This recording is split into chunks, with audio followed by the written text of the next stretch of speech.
السلام علیکم ورحمۃ اللہ. لا حول ولا قوة الا باللہ. حسبنا اللہ ونعم الوکیل. یا حی یا قیوم برحمتک استغیث. لا الہ الا انت سبحانک انی کنت من الظالمین. ربنا آتنا من لدنک رحمہ وہیئ لنا من امرنا رشدا. اللهم صل على محمد وعلى آل محمد وأصحاب محمد وأزواج محمد وأمة محمد أجمعين إلى يوم الدين آمين. الحمد لله رب العالمين والصلاة والسلام على سيد الأنبياء والمرسلين وعلى آله وأصحابه أجمعين إلى يوم الدين. الحمدللہ آج 5 نومبر 2023 کو سنڈے کے دن ہمارا یہ پبلک سیشن نمبر 119 نمبر انشاءاللہ ہوگا. آپ کے یہ سوالات ریئل ٹائم پرچیوں کی شکل میں میرے پاس آ چکے ہیں. انشاءاللہ انہیں بھی ہم بعد میں ڈسکس کریں گے. پہلے کرنٹ افیئر کے طور پر پچھلے ویک کا ایک بڑا سینسٹیو ٹاپک جو کافی وائرل ہوا سوشل میڈیا کے اوپر، اگرچہ میرا کوئی ارادہ نہیں تھا کہ اسے ٹاپک بنایا جاتا، لیکن چونکہ اس کے ساتھ اتنے عقائد جڑ گئے اور ہر شخص نے آ کے، خواہ اس کا تعلق کسی مذہبی بیک گراؤنڈ سے ہو یا کسی لبرل بیک گراؤنڈ سے ہو، سب نے آ کے اپنا لچ فرائی کیا ہے، اس میں اپنا حصہ ڈالا ہے. تو پھر میں نے ارادہ کیا کہ اس کو ہم ڈسکس کر لیتے ہیں. اور وہ ہمارے جو ممدوح ہیں مولانا طارق جمیل صاحب حافظہ اللہ تعالی، ان کے بیٹے کی ڈیتھ، جن کا نام عاصم جمیل تھا رحمہ اللہ تعالی، اللہ تعالیٰ ان کی مغفرت کرے، انہیں ان کے نیک کاموں کا اجر دے، برائیوں سے درگزر فرمائے، اور ان کے والد صاحب کو، طارق جمیل صاحب کو، ان کی والدہ کو، باقی رشتہ داروں کو اس صدمے کے اوپر صبر نصیب کرے اور اس صبر پر اجر عظیم عطا فرمائے. آمین. انا للہ و انا الیہ راجعون. اللہم اجرنی فی مصیبتی واخلف لی خیرا منہا. آمین. پچھلے سنڈے کو یہ خبر شام کے وقت کہیں وائرل ہوئی. اس وقت تک ہمارا یہ پبلک سیشن تو آپ کو پتہ ہے مکمل ہو چکا تھا.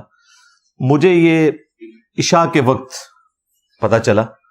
ہمارے عثمان بھائی کے نمبر پہ ہمارے ایک دوست ہیں کرنل عرفان صاحب، جو ریٹائر ہو چکے ہیں، سینئر ہیں، انہوں نے کال کی اور مجھے عثمان بھائی نے کہا کہ جی یہ آپ فون سنیں. انہوں نے کہا جی کہ ان کا چونکہ بیک گراؤنڈ تبلیغی جماعت سے بھی رہا ہے، تو کہنے لگے کہ جی مولانا کے بیٹے کو کسی نے گولی مار دی ہے. جی میں نے ظاہر ہے انا للہ و انا الیہ راجعون یہی صحیح مسلم والی دعا پڑھی. اور پھر بعد میں جب سوشل میڈیا پہ اس کی ڈیٹیلز کو میں نے سرچ کیا تو ہر شخص اپنا ہی ورژن دے رہا تھا. کوئی کہہ رہا تھا کہ یہ دہشت گردوں نے حملہ کیا ہے، کسی نے کہا کہ انہوں نے اپنے حالات سے تنگ آ کر خودکشی کر لی ہے، کسی نے کہا کہ حادثاتی موت ہے. خیر، صبح کے وقت جو مولانا طارق جمیل صاحب کے بڑے بیٹے ہیں یوسف جمیل حافظہ اللہ تعالی، انہوں نے ایک ویڈیو کلپ اپنا جاری کیا. وہ پھر مین میڈیا کے اوپر بھی مختلف ٹی وی چینلز نے دکھایا.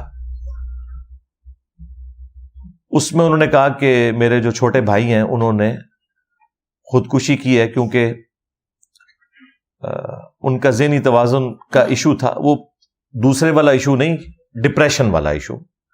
یعنی یہ پاگل تو نہیں تھے لیکن ڈپریشن کے مریض تھے، اور وہ بتا رہے تھے کہ پچھلے کافی عرصے سے انہیں ہم الیکٹرک شاکس بھی دے رہے تھے. تو وہ اسی تکلیف کے اندر انہوں نے اپنے آپ کو گولی مار کے خودکشی کر لی ہے. چیپٹر کلوز ہو گیا، میڈیا نے بھی بتا دیا. پھر ایک دن کے بعد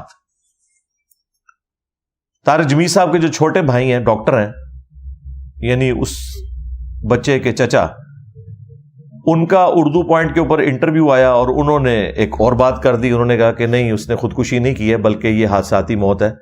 وہ پسٹل سے کھیل رہا تھا اور اسی دوران چیمبر میں ایک گولی موجود تھی جو چل گئی اور اس کی وجہ سے وہ شہید ہو گیا. میں بھی ویسے سوچ رہا تھا کہ آج تک خودکشی کے جتنے بھی واقعات رپورٹ ہوئے ہیں اس میں ہمیشہ جو بھی خودکشی کرتا ہے نا پسٹل کے ذریعے، وہ کن پٹی پہ رکھ کے کرتا ہے، کیونکہ اس بندے نے انشور کرنا ہوتا ہے کہ میں اب زندگی سے جان چھڑاؤں. میں نے اس طرح کا کوئی کیس اپنی زندگی میں نہیں دیکھا کہ کوئی شخص جو ہے وہ سینے میں گولی مار کے خودکشی کرے، کیونکہ اس میں چانس ہوتے ہیں کہ بندہ بچ سکتا ہے. تو یہ ایک چیز مجھے یعنی ایک تنگ کر رہی تھی. تو مجھے لگا کہ ان کے چچا صحیح بات کر رہے ہیں کہ یہ حادثاتی طور پہ سارا مسئلہ ہوا ہے. لیکن دوسری طرف اس کے اپنے بڑے بھائی نے سٹیٹمنٹ دی اور ویڈیو میں آ کے کہ جی خودکشی کی ہے. تو اس کی وجہ سے پھر آپ کو پتا ہے سوشل میڈیا کے اوپر ایک طوفان بدتمیزی برپا ہو گیا. ہر شخص نے اپنی سوچ کے مطابق حصہ ڈالا اس میں. میں نے مولانا طارق جمیل صاحب کو کال تو نہیں کی اس وقت، مجھے پتا تھا کہ وہ غم کی کیفیت میں ہے، اور ظاہر ہے کہ جب آپ اس طرح کی سچویشن میں ہوتے ہیں اور رشتہ داروں کو اٹینڈ کر رہے ہوتے ہیں، پھر خود بھی تکلیف میں ہوتے ہیں، تو خام خواہ کسی کو فون پہ تنگ کرنا یہ بالکل ایک غیر اخلاقی حرکت ہے. اپنے طور پہ تو میں نے اپنے بھائیوں کے ساتھ مل کے اس کے لیے دعائیں مغفرت کر دی، بلکہ ان کی ویڈیو کے نیچے بھی جا کے میں نے کامنٹس کیے اسی وقت. وہ کامنٹس آپ کو ٹاپ پہ نظر آ جائیں گے کیونکہ ان کامنٹس کو کافی لوگوں نے لائک کیا ہوا تھا، تو وہ آٹومیٹیکلی ٹاپ پہ نظر آتے ہیں. 2 یا 3 دن کے بعد پھر میں نے مولانا طارق جمیل صاحب کو عشاء کی نماز کے بعد کال کی، لیکن انہوں نے کال نہیں اٹھائی. میری عادت ہے کہ جب میں کسی کو کال کروں تو بس ایک ہی کال کرتا ہوں، اگر وہ اٹھا لے تو ٹھیک، نہیں تو اس کی مرضی. عین ممکن ہے کہ بندہ مصروف ہو، وہ خود پھر کال کر لیتا ہے جو بھی جس کے ساتھ واسطہ پڑتا ہے.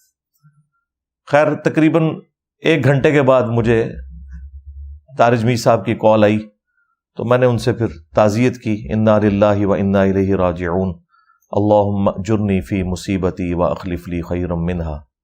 یہ دعا پڑھی اور جو بھی ایک روایتی انداز میں ہوتا ہے سارا معاملہ کیا.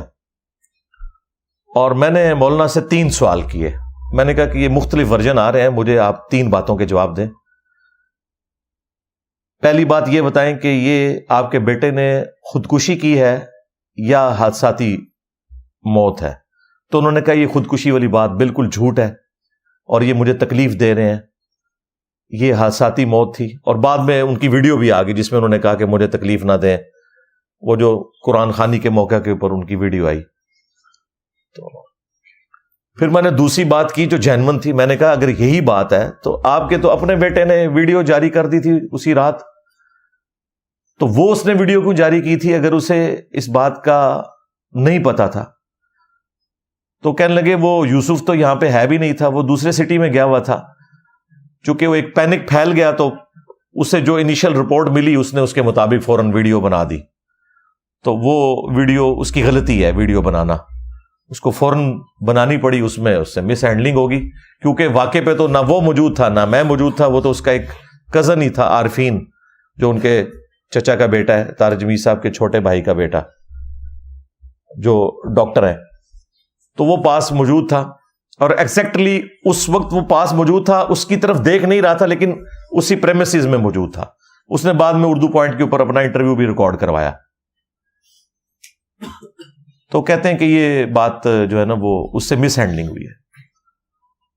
پھر میں نے تیسری بات ان سے یہ پوچھی کہ اگر آپ کو یہ پتا تھا کہ وہ ڈپریشن کا مریض ہے اور یہ سب کچھ ہے اور آپ کے سارے قریبی لوگوں کو پتا ہے، تو اس چیز کا تو کوئی تک نہیں بنتا کہ اگر اس نے پسٹل مانگی ہے تو وہ آپ کا گارڈ یا جو بھی تھا وہ اسے پسٹل پکڑا دیتا، جبکہ پتا ہے کہ وہ اس طرح کی کوئی ایکٹیویٹی کر بھی سکتا ہے. کہتے ہیں آپ کی بات بالکل ٹھیک ہے، لیکن یہ کوئی پہلی دفعہ نہیں ہوا، اس سے پہلے بھی وہ خالی پسٹل اسے دیتے ہیں تو وہ کھیلتا رہتا ہے، چونکہ سارے اس کو ذرا ایک اسپیشل پروٹوکول اسپیشل چائلڈ ہونے کی وجہ سے کرتے تھے. ویسے تو عمر اس کی آلموسٹ کوئی 36-37 کے قریب تھی, لیکن وہ بچپن سے ہی ایک خاص ذہنی مرض میں مبتلا تھا. لکھنا پڑھنا اس نے نہیں سیکھا, لیکن پاگل نہیں تھا, جس کو ہم کہتے ہیں نا پاگل, وہ نہیں تھا. ایک ڈپریشن کا مریض آپ سمجھ لیں کہ یعنی ایک درمیان کی کنڈیشن میں. تو کہتے ہیں وہ پہلے بھی اس طرح کرتا تھا, بس وہ چیمبر میں ایک گولی پھنسی رہ گئی تو وہ چل گئی. تو میں نے کہا مجھے بھی یہی لگتا ہے. اس کی وجہ یہ ہے کہ اگر اس نے یہ خودکشی کی ہوتی نا تو وہ کن پٹی پہ رکھ کے خودکشی کرتا. پھر وہ اتنے ہی اس نے زندگی کے سال اس ڈپریشن میں گزارے ہیں, ابھی آ کے اس نے خودکشی کو کرنی تھی. اسلحہ تو اس کے پاس پہلے بھی اویلیبل تھا. تو مجھے یہ بات یعنی ٹھیک لگی. اس کے باوجود اگر کوئی سمجھتا ہے کہ انہوں نے پردہ ڈالا ہے تو وہ اس کے اپنے ذہن کا ایشو ہے. میرے خیال ہے ہمیں گھر والوں کی بات کے اوپر رلائے کرتے ہوئے اس چیپٹر کو کلوز کر دینا چاہیے. یہ بڑی سخت زیادتی والی بات ہے کہ ایک گھر میں پہلے ڈیتھ ہوئی بھی ہے اور پھر ہر کوئی اس میں تب آزمائی کر رہا ہے. اس میں سے نکلنا کیا ہے؟ کوئی وہ پبلک اکاؤنٹ ہولڈر نہیں تھا, کوئی پاکستان کا کوئی مشہور سائنٹسٹ نہیں تھا کہ جس کی وجہ سے کوئی ملک کو اتنا نقصان ہو گیا ہے کہ ہم کہیں کہ نہیں جی پتہ لگوائیں کہ یہ خودکشی کی ہے یا حساسی طور پہ مرا ہے. ایک نارمل انسان تھا, ٹھیک ہے, اس کے والد کی سٹیٹمنٹ آ گئی, دیٹس اینف. اور پھر وہ ہاتھ جوڑ جوڑ کے کہہ رہے ہیں کہ یار اس کو ایشو نہ بنائیں, پلیز میرے بچے کے اوپر یہ الزام نہ لگائیں. تو میرا خیال ہے اس کے بعد تو جو شخص بھی صاحب اولاد ہے اسے شرم کرنی چاہیے اگر وہ اس کے علاوہ کوئی اور ورژن اڈاپٹ کرتا ہے. یہ میرا اپنا پوائنٹ آف ویو ہے, کیونکہ اس میں سے نکالنا کچھ بھی نہیں ہم نے. تو یہ پورے کا پورا ایک سینیریو تھا. اور ان ساری باتوں کے بعد میں نے اس چیپٹر کو 3-4 دن پہلے کلوز کر دیا کہ ٹھیک ہے بات ہوگی. لیکن یہ پورے ہفتے میں ابھی تک اتنے لوگوں نے وی لاگز بنائے اس ٹاپک کے اوپر, ہر بندے نے آ کے اپنی ان پٹ دی اور جو کچھ اس میں سے نکالنے کی کوشش کی. پھر اس پر تر رہا یہ کہ جو کچھ مولانا طارق جمیل صاحب نے مس ہینڈلنگ کی اس کی بھی ایک پوری لسٹ ہے, جس کی وجہ سے دوسرے فرقوں کے مولویوں کو موقع ملا, انہوں نے ان کے خلاف وی لاگز بنائے. ایون خود ان کے اپنے فرقے کے لوگوں نے طارق جمیل صاحب کو ڈس اون کیا. اور وہ جو طارق جمیل صاحب کی مس ہینڈلنگ کی وجہ سے جو کچھ ہوا اس میں وہ جسٹیفائی تھے مخالفین وہ کرنے میں. ایک موقع دیا تو ظاہر ہے مخالفین کدھر چھوڑتے ہیں.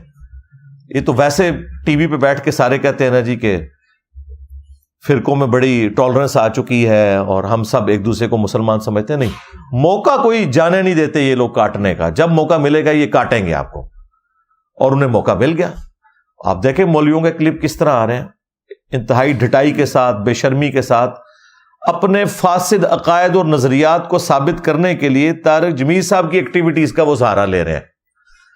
یعنی طارق جمیل صاحب نے جو کچھ کیا, نہ انہوں نے کوئی قرآن و سنت سے ریفرنس پیش کیا اور نہ ان کے مخالفین اپنی جو غلط ایکٹیویٹیز اور عقائد و نظریات ہیں ان کو ثابت کرنے کے لیے قرآن و سنت کا سہارا لے رہے ہیں. وہ کہہ رہے ہیں طارق جمیل صاحب نے کر دیا لہٰذا ہمارا فرقہ بھی ثابت ہو گیا. یہ وہ کر رہے ہیں. اور پھر وہ الٹا یہ کہہ رہے ہیں کہ اتنے عرصے سے جو تم لوگ ہمیں تانا زنی کرتے تھے تو دیکھ لو تمہارے گھر کے بندے نے بھی بتا دیا کہ یہی چیز اصل ہے. تو یہ سارے کے سارے معاملات کو انشاءاللہ میں 8 علمی پوائنٹس کی شکل میں اس کو ڈسکس کروں گا, بلکہ اس کی انجینئرنگ کروں گا. میں تو آپ کو پتا ہے انجینئر ہوں, تو میں ایک ترتیب سے ان چیزوں کو ڈسکس کروں گا. ہمیں ایک موقع ملا ہے کہ ہم لوگوں کے سامنے حق بات رکھیں اس چیز کو سینٹرڈ کرتے ہوئے. میری یہ گفتگو کوئی ویورشپ کے لیے, کوئی مشہوری کے لیے نہیں. میرے زیادہ کیڑا مشہور ہے, ہاں, تو یہ کسی چیز کے لیے نہیں ہے. صرف خالصتاً یہ موقع ملا ہے کہ مسلمانوں کے دماغوں میں ڈرل کروں کہ بھائی یہ بابوں کا دین ہے, یہ کتابوں کا دین ہے. مرنے سے پہلے اے مسلمان کر لے اس پہ غور. کتابوں کا خدا اور ہے, بابوں کا خدا اور, کتابوں کا پیمبر اور ہے, بابوں کا پیمبر اور. اگرچہ فرقوں کے بابے بھی اسی اللہ رسول کے ماننے والے ہیں عز و جل و صلی اللہ علیہ وآلہ وسلم, لیکن جو انہوں نے آپ کو دین سکھایا وہ ان کی ذاتی اختراع تھی. کتاب و سنت سے ان کا کوئی لینا دینا نہیں ہے. تو یہ ایک موقع ہے کہ آپ تک بات پہنچائی جائے. تفصیل میں جانے سے پہلے ایک دفعہ دروشی پڑھ لیں. اللہم صلی علی محمد وعلی آل محمد واصحاب محمد وازواج محمد وامت محمد اجمعین الی یوم الدین آمین۔ علمی پوائنٹ نمبر 1، جو لوگ اس بات کے اوپر اصرار کر رہے ہیں کہ ان کے بیٹے نے خودکشی کی، اسی کی پلی لیتے ہوئے پھر وہ طارق جمیل صاحب کے اوپر اٹیک کر رہے ہیں کہ دیکھیں جی یہ بیٹے کی انہوں نے تربیت کی تھی، پوری دنیا میں تبلیغ کرتے ہیں اور اپنے گھر کی حالت یہ ہے۔ یہ بات جو ہے وہ مذہبی طبقے کی طرف سے بھی اٹھائی گئی، لبرلز کی طرف سے بھی اٹھائی گئی، چونکہ انہوں نے کنکلوڈ کر لیا کہ بچے نے خودکشی کی ہے۔ میں کہتا ہوں جی یہ مقدمہ درست بھی ہو کہ اس نے خودکشی کی ہے، تب بھی کسی شخص کو اس کی اولاد کی وجہ سے یا اس کے قریبی رشتہ داروں کی وجہ سے تختہ مشق نہیں بنایا جا سکتا۔ قرآن میں واضح یہ فتویٰ ہے، وَلَا تَزِرُ وَازِرَةٌ وِزْرَ أُخْرَى، کوئی بھی بوجھ اٹھانے والی جان کسی دوسرے کے اعمال کا بوجھ قیامت کے دن نہیں اٹھائے گی۔ یہ قرآن کا واضح فتویٰ ہے۔ اگر اس قانون کو مان لیا جائے کہ کسی شخص کے برے اعمال کا ذمہ دار اس کا والد ہے، تو اللہ تعالیٰ نے سورہ ہود کے اندر سیدنا نوح علی نبینا وعلیہ الصلاۃ والسلام کے بیٹے کا ذکر کیا کہ وہ تو حالت کفر میں مرا۔ الٹا جب نوح علیہ السلام نے اس کی سفارش کی تو اللہ تعالیٰ نے بڑے سخت الفاظ استعمال کیے کہ مجھ سے اس چیز کے بارے میں سوال نہ کر جس کے بارے میں تیرے پاس علم نہیں ہے، اور تو جاہلوں میں تو شامل نہ ہو، تجھے تو پتہ ہے کہ وہ تیری اولاد ضرور تھا، بیگوٹن سان تھا، لیکن اس کے اعمال وہ نہیں تھے، کفر کی حالت میں مرا۔ تو نوح علیہ السلام کو کوئی بلیم نہیں کر سکتا کہ ان کا بیٹا کفر کی حالت میں مرا تو اب وہ مجرم ہے۔ اسی طریقے سے سورہ التحریم میں آیا کہ سیدنا نوح علیہ السلام اور سیدنا لوط علیہ السلام، ان دونوں کی بیویاں وہ کافرہ مری، اور اللہ تعالیٰ فرماتا ہے کہ وہ ہمارے نیک بندے بھی اللہ کے مقابلے پہ ان کے کچھ کام نہیں آئیں گے کیونکہ وہ کفر کی حالت میں مری ہیں۔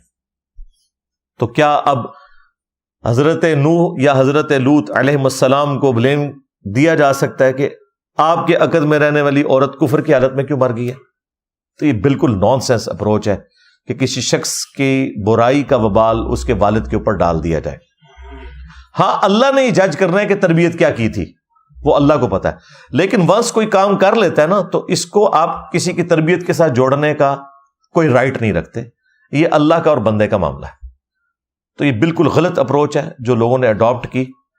اس طریقے سے اگر آپ کورولریز بنانا شروع کریں تو اس کا کوئی اینڈ نہیں ہوگا۔ لہذا علمی پوائنٹ نمبر 1 میں ہم اس چیز کو سختی سے کنڈیم کرتے ہیں کہ کسی بھی شخص کی برائی کا وبال اس کے والد کے اوپر یا والدہ کے اوپر ڈال دیا جائے۔ ہر شخص اپنے اعمال کا جواب دے قیامت والے دن خود ہے۔ اسی طریقے سے آپ دیکھیں قاتلین حسین کا جو سرغنہ تھا وہ سعد ابن ابی وقاص رضی اللہ تعالیٰ عنہ، فاتح قادسیہ جنہوں نے پرشین امپائر کو گرایا سیدنا عمر کے دور میں رضی اللہ تعالیٰ عنہ، ان کا بیٹا تھا عمر ابن سعد۔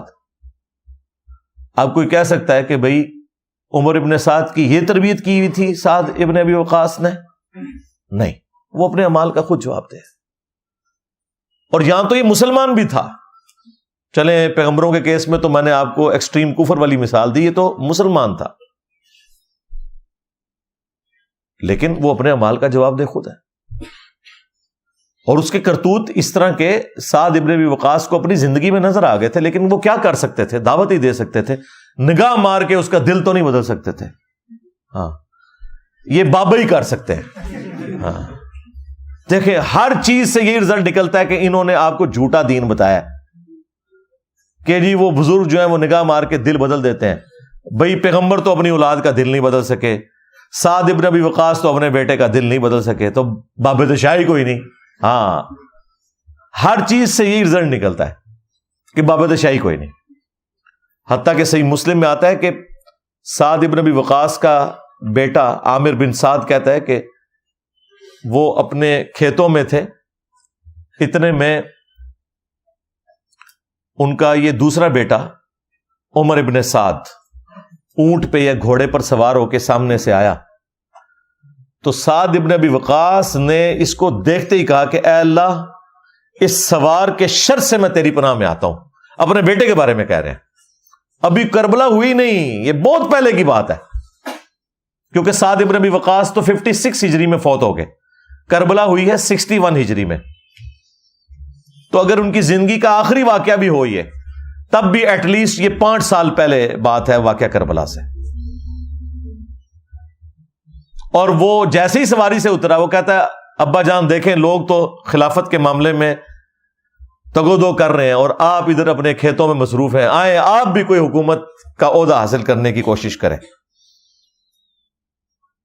تو حضرت سعد ابن وقاص کو غصہ آتا ہے، وہ اس کے سینے کے اوپر گھونسا مارتے ہیں اور وہ کہتے ہیں کہ اللہ تعالیٰ کو وہ شخص پسند ہے جو متقی ہو، دنیا سے زہد رکھنے والا ہو اور گوشہ نشینی کی زندگی گزار دے. وہ اللہ تعالیٰ کو زیادہ محبوب ہے بجائے ایسے شخص کے کہ جو حکومتی عہدہ سنبھالے. یہ گوشہ نشینی سے مراد وہ جنگلوں کے پتے کھانا نہیں ہے. ہاں آپ کو کہتے ہیں عبد القادر جیلانی جو 40 سال تک جنگلوں کے پتے کھاتے رہے. بخاری مسلم میں لکھا ہے کہ نبی علیہ السلام جب غار حرا جاتے تھے تو ان کی بیوی سیدہ خدیجہ سلام اللہ علیہا ان کو ٹفن میں کھانا باندھ کے دیتی تھی. آپ کے بابے کئی سال تک کچھ کھائیں پیئے نہ، اور ہمارے نبی صلی اللہ علیہ وآلہ وسلم تھوڑی دیر کے لیے غار حرا جائیں تو گھر سے اپنا کھانا لے کے جائیں. تو پھر ہم یہ کہنے میں حق بجانب نہیں ہے کہ میرے نبی سا ہے ہی کوئی نہیں، تیرے بابے تھے شاہی کوئی نہیں. اس کا مطلب جھوٹ بولا ہے تم لوگوں نے.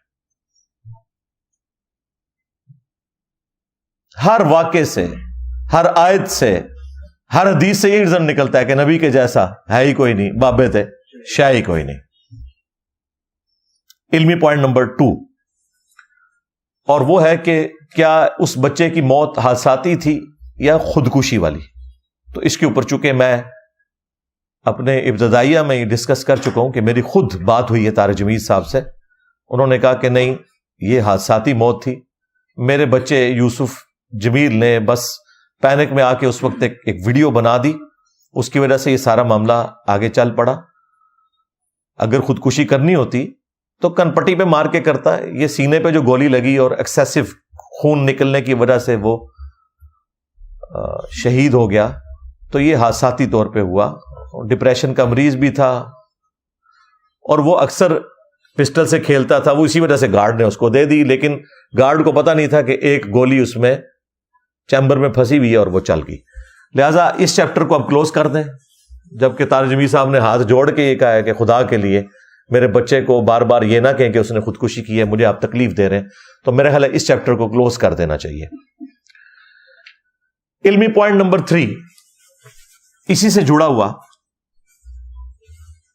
کہ طارق جمیل صاحب نے بتایا کہ وہ ڈپریشن کا مریض تھا اور بچپن سے اس کی حالت تھی، لکھنا پڑھنا اس نے نہیں سیکھا ہوا تھا، وہ حروف کی پہچان ہی نہیں کر سکتا تھا. یہ ایک باقاعدہ دماغی مرض ہے. یہ اس طرح کا ذہنی توازن بگڑنا نہیں ہے جس میں انسان کو کسی چیز کی بھی ہوش نہیں رہتی. اس نے کئی پارے قرآن کے زبانی یاد کیے ہوئے تھے سن کے، کرائمنگ پاور تھی. تو اس طرح کے جو کوئی ذہنی مریض ہوں ان کے بارے میں شرعی حکم یہ ہے.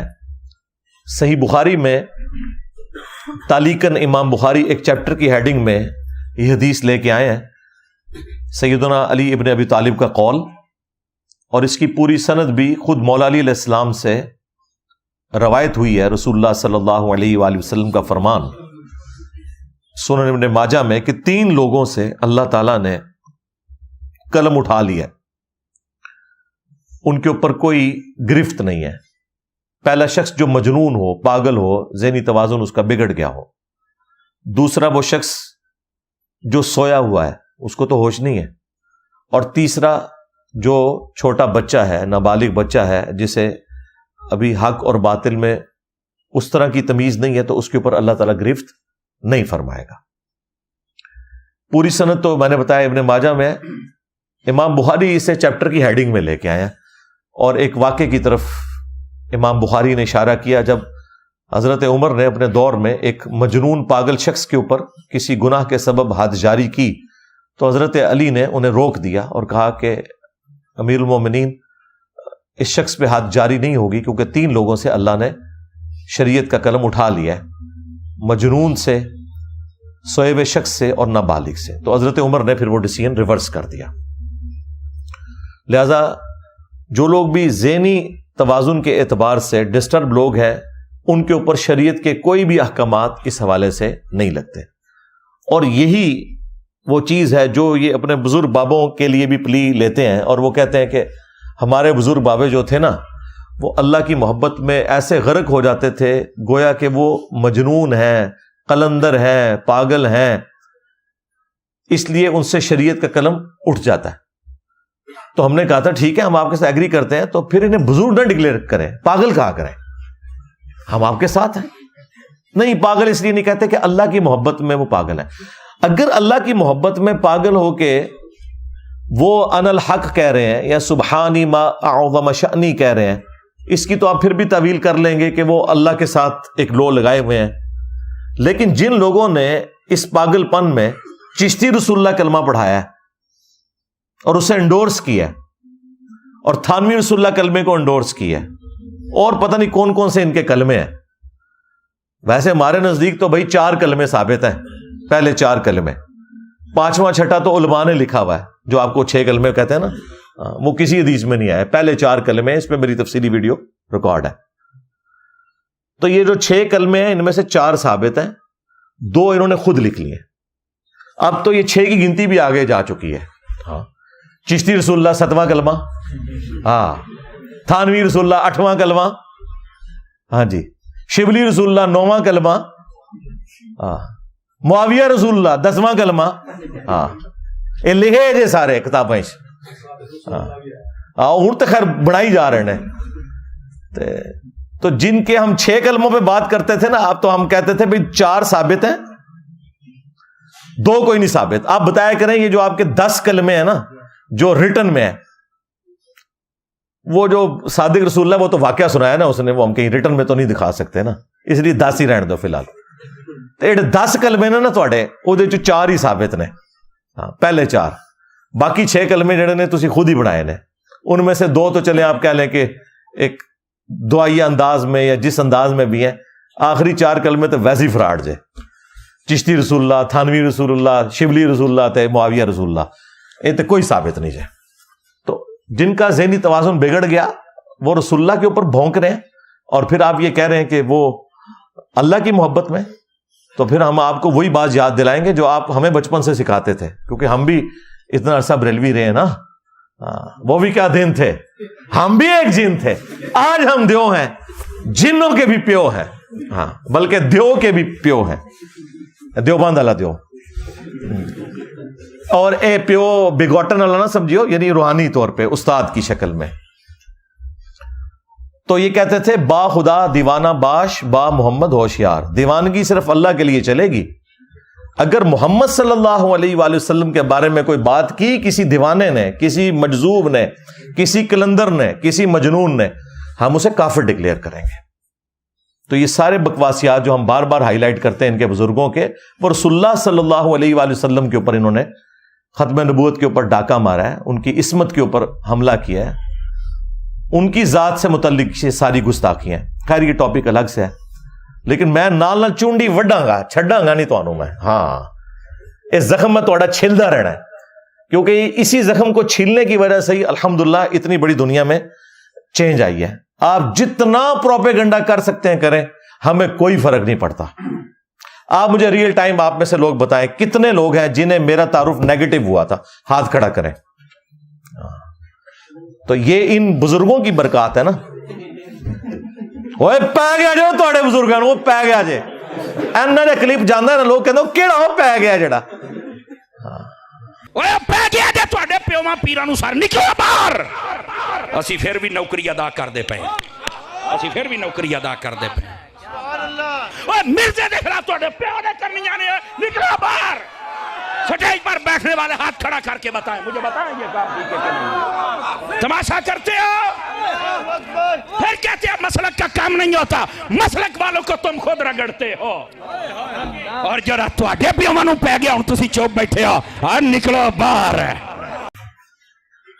تواڈے بزرگ ساڈے آباء و اجداد نوں پے, اور انہیں ان لوگوں نے غلط عقائد کے ذریعے گمراہی کی موت مار دیا, تو دیکھو پھر اللہ نے کیڑی بڑی بلا تواڈے اوتے چھڑ دیتی ہے. میرے نبی سا ہے ہی کوئی نہیں, تیرے بابے تے شے ہی کوئی نہیں. علمی پوائنٹ نمبر 4, اور وہ ہے خودکشی کے حوالے سے. چونکہ میں نے آپ کو کلیئر کر دیا کہ یہ خودکشی والا الزام تو غلط ہے, لیکن چونکہ یہ اس کے ساتھ جڑی بھی بات ہے, بعض لوگوں نے پوچھا کہ خودکشی والے کے شرعی احکام کیا ہیں, وہ بھی آپ ساتھ بیان کریں. ایک بات تو آپ بالکل کلیئر کٹ سمجھ لیں, اسلام میں خودکشی کرنا حرام ہے. یہ زندگی اللہ کی امانت ہے, اور جس طریقے پہ اللہ نے اجازت دی ہے اس طریقے پہ یہ جان اس کے سپرد کی جا سکتی ہے. کہ میدان جنگ میں کوئی شخص اللہ کی خاطر اپنی جان ہتھیلی پر لے کر آ جائے اور اللہ کے حضور اپنی جان قربان کر دے, تو اس طرح کی قربانی تو اعلیٰ ترین موت ہے انسان کی. لیکن کوئی شخص جان بوجھ کے اپنی جان نہیں لے سکتا. صحیح بخاری اور صحیح مسلم دونوں میں حدیث ہے کہ اگر کسی شخص نے دنیا میں زہر پی کر خودکشی کی, یا اپنے آپ کو بلندی سے گرا کر خودکشی کی کسی پہاڑ سے, یا اپنے پیٹ میں چھرا مار کر اپنے آپ کو زخمی کر کے, جس کی ماڈرن فارم اب یہ پسٹل والا معاملہ بھی ہو سکتا ہے, کوئی کن پٹی پہ رکھ کے چلاتا ہے, کسی بھی طریقے سے خودکشی کی, تو ایسا شخص ہمیشہ کے لیے جہنم کی آگ میں ہے. وَلِعَاذُ بِاللَّهِ تَعَالَى. اللہم لا تجعلنا منہم.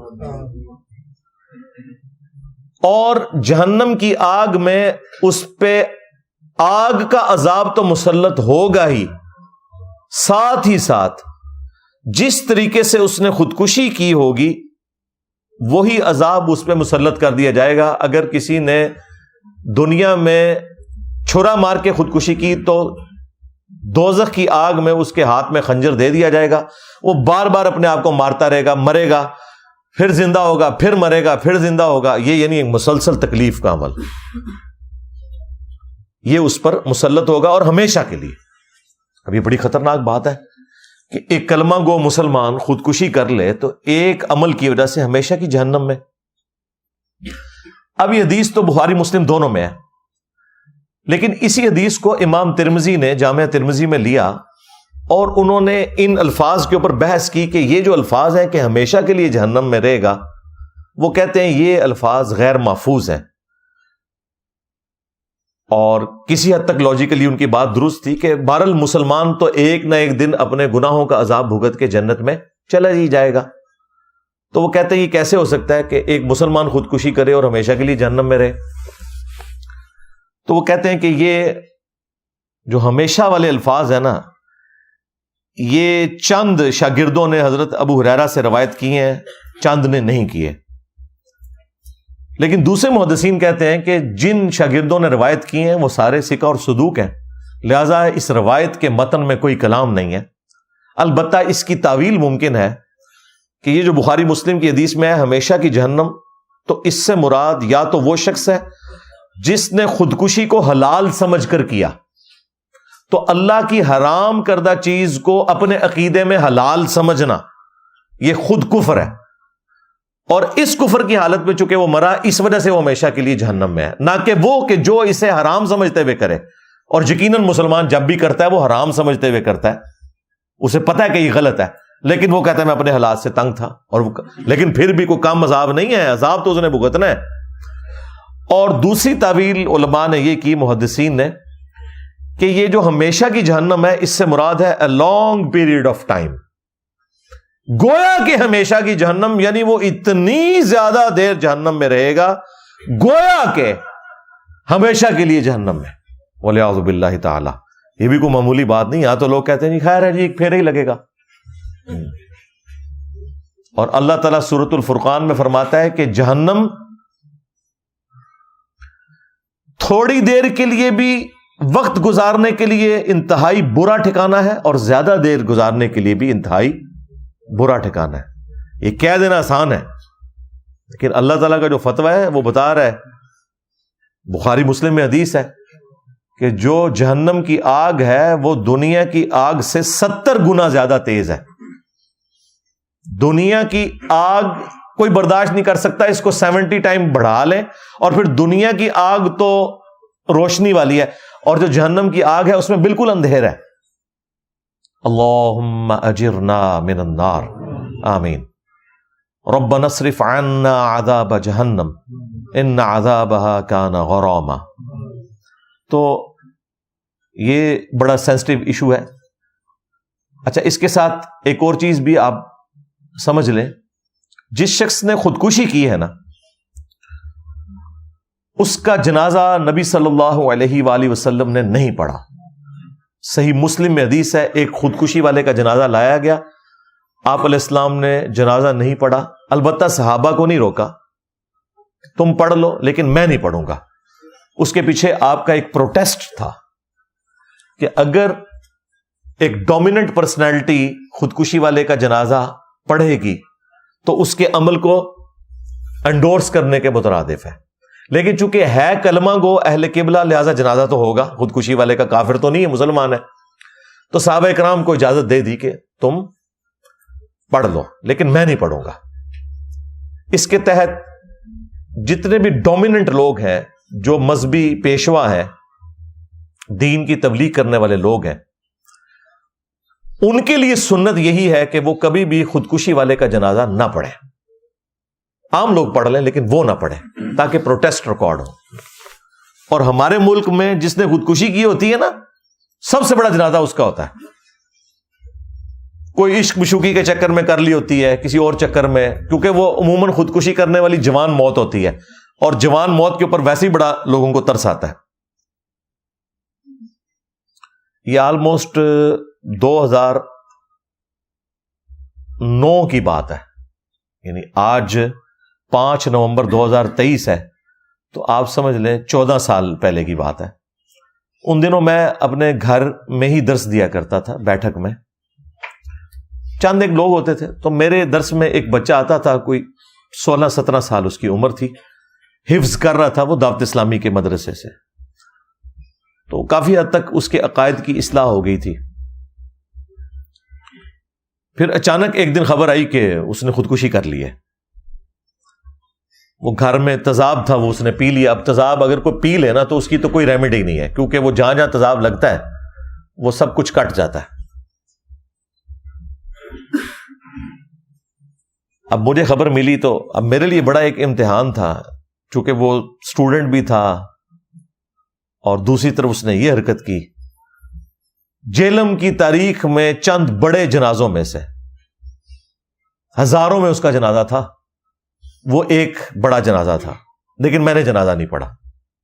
اب بعد میں نے اس کے لیے دعائے مغفرت کر دی، لیکن میں نے کہا کہ میں نے نبی صلی اللہ علیہ وآلہ وسلم کی سنت پہ عمل کرنا ہے، کہ میں چونکہ دعوت و تبلیغ کا کام کر رہا ہوں تو مجھے یہ زیب نہیں دیتا کہ میں اس جنازے میں شامل ہوں۔ ہاں، اس کے لیے دعائے مغفرت کریں گے، بھائی ہے، اللہ تعالیٰ اس کی مغفرت کرے، اس کی غلطیوں سے درگزر فرمائے۔ جذبات میں آ کے اس نے یہ کیا، چھوٹا بچہ تھا، کوئی گھر میں اس طریقے سے کوئی جھگڑے والا معاملہ ہوا اور وہ کر گزرا۔ تو خودکشی والے کا جنازہ جو ڈومیننٹ لوگ ہیں، مذہب کی لیگیسی کو لے کے چل رہے ہیں، وہ کبھی بھی نہ پڑھیں۔ نبی علیہ السلام نے تو ہمیں یہ تعلیم دی ہے۔ اس حوالے سے یہ اسٹیٹس کلیئر ہو گیا، حتیٰ کہ آپ صلی اللہ علیہ وآلہ وسلم تو مکروز کا بھی جنازہ نہیں پڑھتے تھے۔ صحیح مسلم میں حدیث ہے نا کہ شہید کا ہر گناہ معاف ہے، قرض شہید کا بھی معاف نہیں ہوتا۔ حالانکہ شہادت سے بڑا کیا رتبہ ہے، لیکن چونکہ قرض والا معاملہ حقوق العباد کا ہے، وہ معاف نہیں ہوتا۔ بخاری اور مسلم دونوں میں حدیث ہے، نبی صلی اللہ علیہ وآلہ وسلم کے پاس جب بھی مقروض کا جنازہ لایا جاتا، آپ پوچھتے اس پہ کوئی قرضہ تو نہیں ہے؟ اگر بتایا جاتا ہے قرضہ ہے تو آپ فرماتے کہ تم پڑھ لو، میں نہیں پڑھوں گا، پروٹیسٹ کے طور پر، یا تم میں سے کوئی اس کا قرض اتارنے کی ذمہ داری لے۔ تو اگر کوئی ذمہ داری لے لیتا تو آپ جنازہ پڑھا دیتے، ادروائز آپ نہیں پڑھاتے تھے۔ وہی لیگیسی آج تک چل رہی ہے نا۔ آپ نے دیکھا ہے کہ وہ جنازے کے موقع کے اوپر اناؤنسمنٹ ہوتی ہے کہ اس کے ساتھ کسی کا لین دین ہو تو فلاں سے ملے۔ یہ لادہ بات ہے، فلاں سے مل بھی لے پھر بھی قرضہ نہیں کرتے کسی نے لبا واپس، ہاں وہ اہم ہی فلاں سے مل لے۔ لیکن نبی علیہ السلام کے کیس میں اسی حدیث میں آتا ہے کہ جب اللہ تعالیٰ نے غزوہ خیبر کے بعد رسول اللہ کو وسعت دی مال غنیمت میں، آپ صلی اللہ علیہ وآلہ وسلم کے پاس جب مال آنا شروع ہو گیا، مال غنیمت خمس کے کانٹیکسٹ میں بیت المال کے اندر، پھر جب کبھی بھی مقروض کا جنازہ لایا جاتا تھا تو نبی علیہ السلام پوچھتے اس پہ کوئی قرض ہے، اور بتایا جاتا کہ ہے، تو نبی علیہ السلام پھر وہ قرض خود بیت المال میں سے اپنے والے اس حصے میں سے جو خمس کا حصہ ہے، رسول اللہ اور ان کے اہل البیت کے لیے سورۃ الانفال میں اللہ تعالیٰ نے مخصوص فرمایا، اس میں سے آپ صلی اللہ علیہ وآلہ وسلم اس کا قرض اتار دیا کرتے تھے۔ اور پھر نبی علیہ السلام وہ آیت پڑھتے ہیں، النبی اولیٰ بالمؤمنین من انفسہم وازواجہ امہاتہم، نبی مومنین کی جانوں پر ان کی جانوں سے بڑھ کر حق رکھتے ہیں، اور نبی کی بیویاں امت کی مائیں ہیں۔ تو رسول اللہ امت کے روحانی باپ ہوئے۔ اچھا، اس آیت کا تو مطلب ویسے یہ تھا کہ امت کا کام ہے کہ اپنا تن من دھن اپنی جان تک قربان کر دے رسول اللہ کے لیے صلی اللہ علیہ وآلہ وسلم، کیونکہ رسول اللہ صلی اللہ علیہ وآلہ وسلم ہماری جانوں سے بڑھ کر ہم پر حق رکھتے ہیں۔ لیکن نبی علیہ السلام نے دیکھیں اس کا وائس ورثہ کیا۔ آپ نے کہا کہ ان پہ میں حق رکھتا ہوں، لیکن چونکہ اب یہ میرے بچوں کی مانند ہے اور مجھے اللہ نے وسعت دی ہے تو ان کا قرض بھی میں اتاروں گا۔ حالانکہ ہونا تو چاہیے تھا کہ بچے اپنے روحانی باپ کے لیے قربانی پیش کرتے، ہمارے پیر ہمارے روحانی باپ وہ ہیں جو اپنے بچوں پہ لگایا کرتے تھے، اور تمہارے پیر وہ ہیں جو نہ تمہارا مال چھوڑتے ہیں نہ تمہاری عزت چھوڑتے ہیں۔ پھر میں کہنے میں حق بجانب ہوں کہ میرا نبی سا ہے ہی کوئی نہیں، تیرے بابے تھے شے ہی کوئی نہیں۔ تو نبی علیہ السلام قرض اتارتے خود اور پھر جنازہ پڑھاتے۔ یہ میں نے ضمناً آپ کو بتا دیا خودکشی والے کے یعنی جنازے کے اعتبار سے۔ اور اس میں ایک اور امپورٹنٹ چیز یہ ہے کہ اب خودکشی والے کی مغفرت کا معاملہ کیا ہوگا؟ جنازہ تو پڑھ لیا تو ظاہر ہے اس میں دعائے مغفرت کی تو اٹ مینز کہ ہے وہ مسلمان ہے۔ ایک حدیث ہے صحیح مسلم کے اندر، ایک سینئر اصحاب میں سے تھے، سابقون الاولون میں سے، وہ ہجرت مدینہ میں بھی شامل تھے۔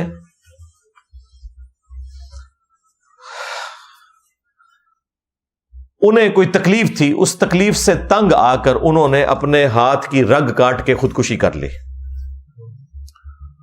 اب ظاہر ہے کہ ایک بہت بڑا انسیڈنٹ تھا، ایک مہاجر صحابی ہے، تو اس کے جو دوسرے ساتھی تھے جنہوں نے ان کے ساتھ ہجرت کی تھی، کچھ عرصے بعد انہوں نے خواب میں ان کو دیکھا، تو پوچھا کہ تیرے ساتھ کیا معاملہ ہوا؟ انہوں نے کہا کہ مجھے اللہ تعالیٰ نے ہجرت کی برکت سے، نبی علیہ السلام کا ساتھ دینے کی برکت سے معاف کر دیا، البتہ اس نے وہ اپنا ہاتھ جو تھا نا وہ چھپا رکھا تھا۔ تو اس نے پوچھا کہ یہ کیا حالت ہے تیری؟ تو اس نے کہا کہ سوائے اس ہاتھ کے اس کو اللہ نے ٹھیک نہیں کیا، اور کہا کہ یہ تو نے خود خراب کیا تھا، اس وجہ سے یہ والا جو معاملہ ہے تیرے ساتھ جنت میں بھی رہے گا۔ اب نبی علیہ السلام کو جب انہوں نے خواب سنائی تو ظاہر ہے نبی علیہ السلام اس کی تعبیر بیان فرما رہے تھے اور آپ کو وحی کی تائید حاصل تھی۔ تو آپ علیہ السلام نے اس خواب کو سننے کے بعد کہا کہ اے اللہ اس کے ہاتھ کو بھی درست فرما دے۔ حضور نے دعا کر دی اس کے لیے۔ اچھا، اس سے یہ بھی چیز ثابت ہوگی کہ خودکشی والے کے لیے دعائے مغفرت بھی کی جا سکتی ہے۔ دوسرا کہ نبی کا صحابی ہو کر بھی اتنا نیک انسان ہونے کے باوجود، ہجرت والوں میں شامل ہونے کے باوجود اگر وہ غلط کام کرتا ہے تو اللہ تعالیٰ کے ساتھ کسی کی کوئی رشتہ داری نہیں، اللہ تعالیٰ اس کے اوپر گرفت فرما سکتا ہے۔ اور تیسرا ہمارے نبی صلی اللہ علیہ وآلہ وسلم کی شفقت کہ آپ نے اس کے لیے دعا کی کہ اللہ تعالیٰ اس کے ہاتھ کو بھی درست کر دے۔ تو یہ میں نے ساری باتیں اس لیے ڈسکس کی کہ آپ لوگوں کے خاندان میں بھی جاننے والوں میں بعض اوقات اس طرح کے واقعات ہو جاتے ہیں، پھر لوگ خودکشی سوئسائڈ کرنے والوں کے شرعی احکام پوچھ رہے ہوتے ہیں، تو میں نے اس حوالے سے جتنی چیزیں جڑی ہوئی تھی وہ کھول کے بیان کر دی۔ علمی پوائنٹ نمبر 5 وہ ہے میرے بھائیوں، جنازے کے فوراً بعد دعا کا معاملہ۔ وہ آپ کو پتا ہے طارق جمیل صاحب نے دعا کی جنازے کے فوراً بعد۔ اب ظاہر ہے بریلویوں کو تو موقع مل گیا، انہوں نے پکڑ کے پھر کلپس بنانے شروع کر دیے۔ انہوں نے، ان کے علماء نے کہا کہ دیکھیں آپ لوگوں نے ہمیں بدعت کے نیزے کی نوک پہ پچھلے 100 سال سے رکھا ہوا تھا کہ جنازے کے بعد دعا کروانا بدعت ہے۔ بریلوی دیوبندیوں کا یہ جھگڑا چل رہا ہے، حالانکہ یہ ایک بالکل نان سینس قسم کا جھگڑا ہے، کیونکہ دیوبندیوں سے یہ پوچھیں جو آپ فرض نماز کے بعد اجتماعی دعا کرتے ہیں روٹین سے، بدعت تو وہ بھی ہے،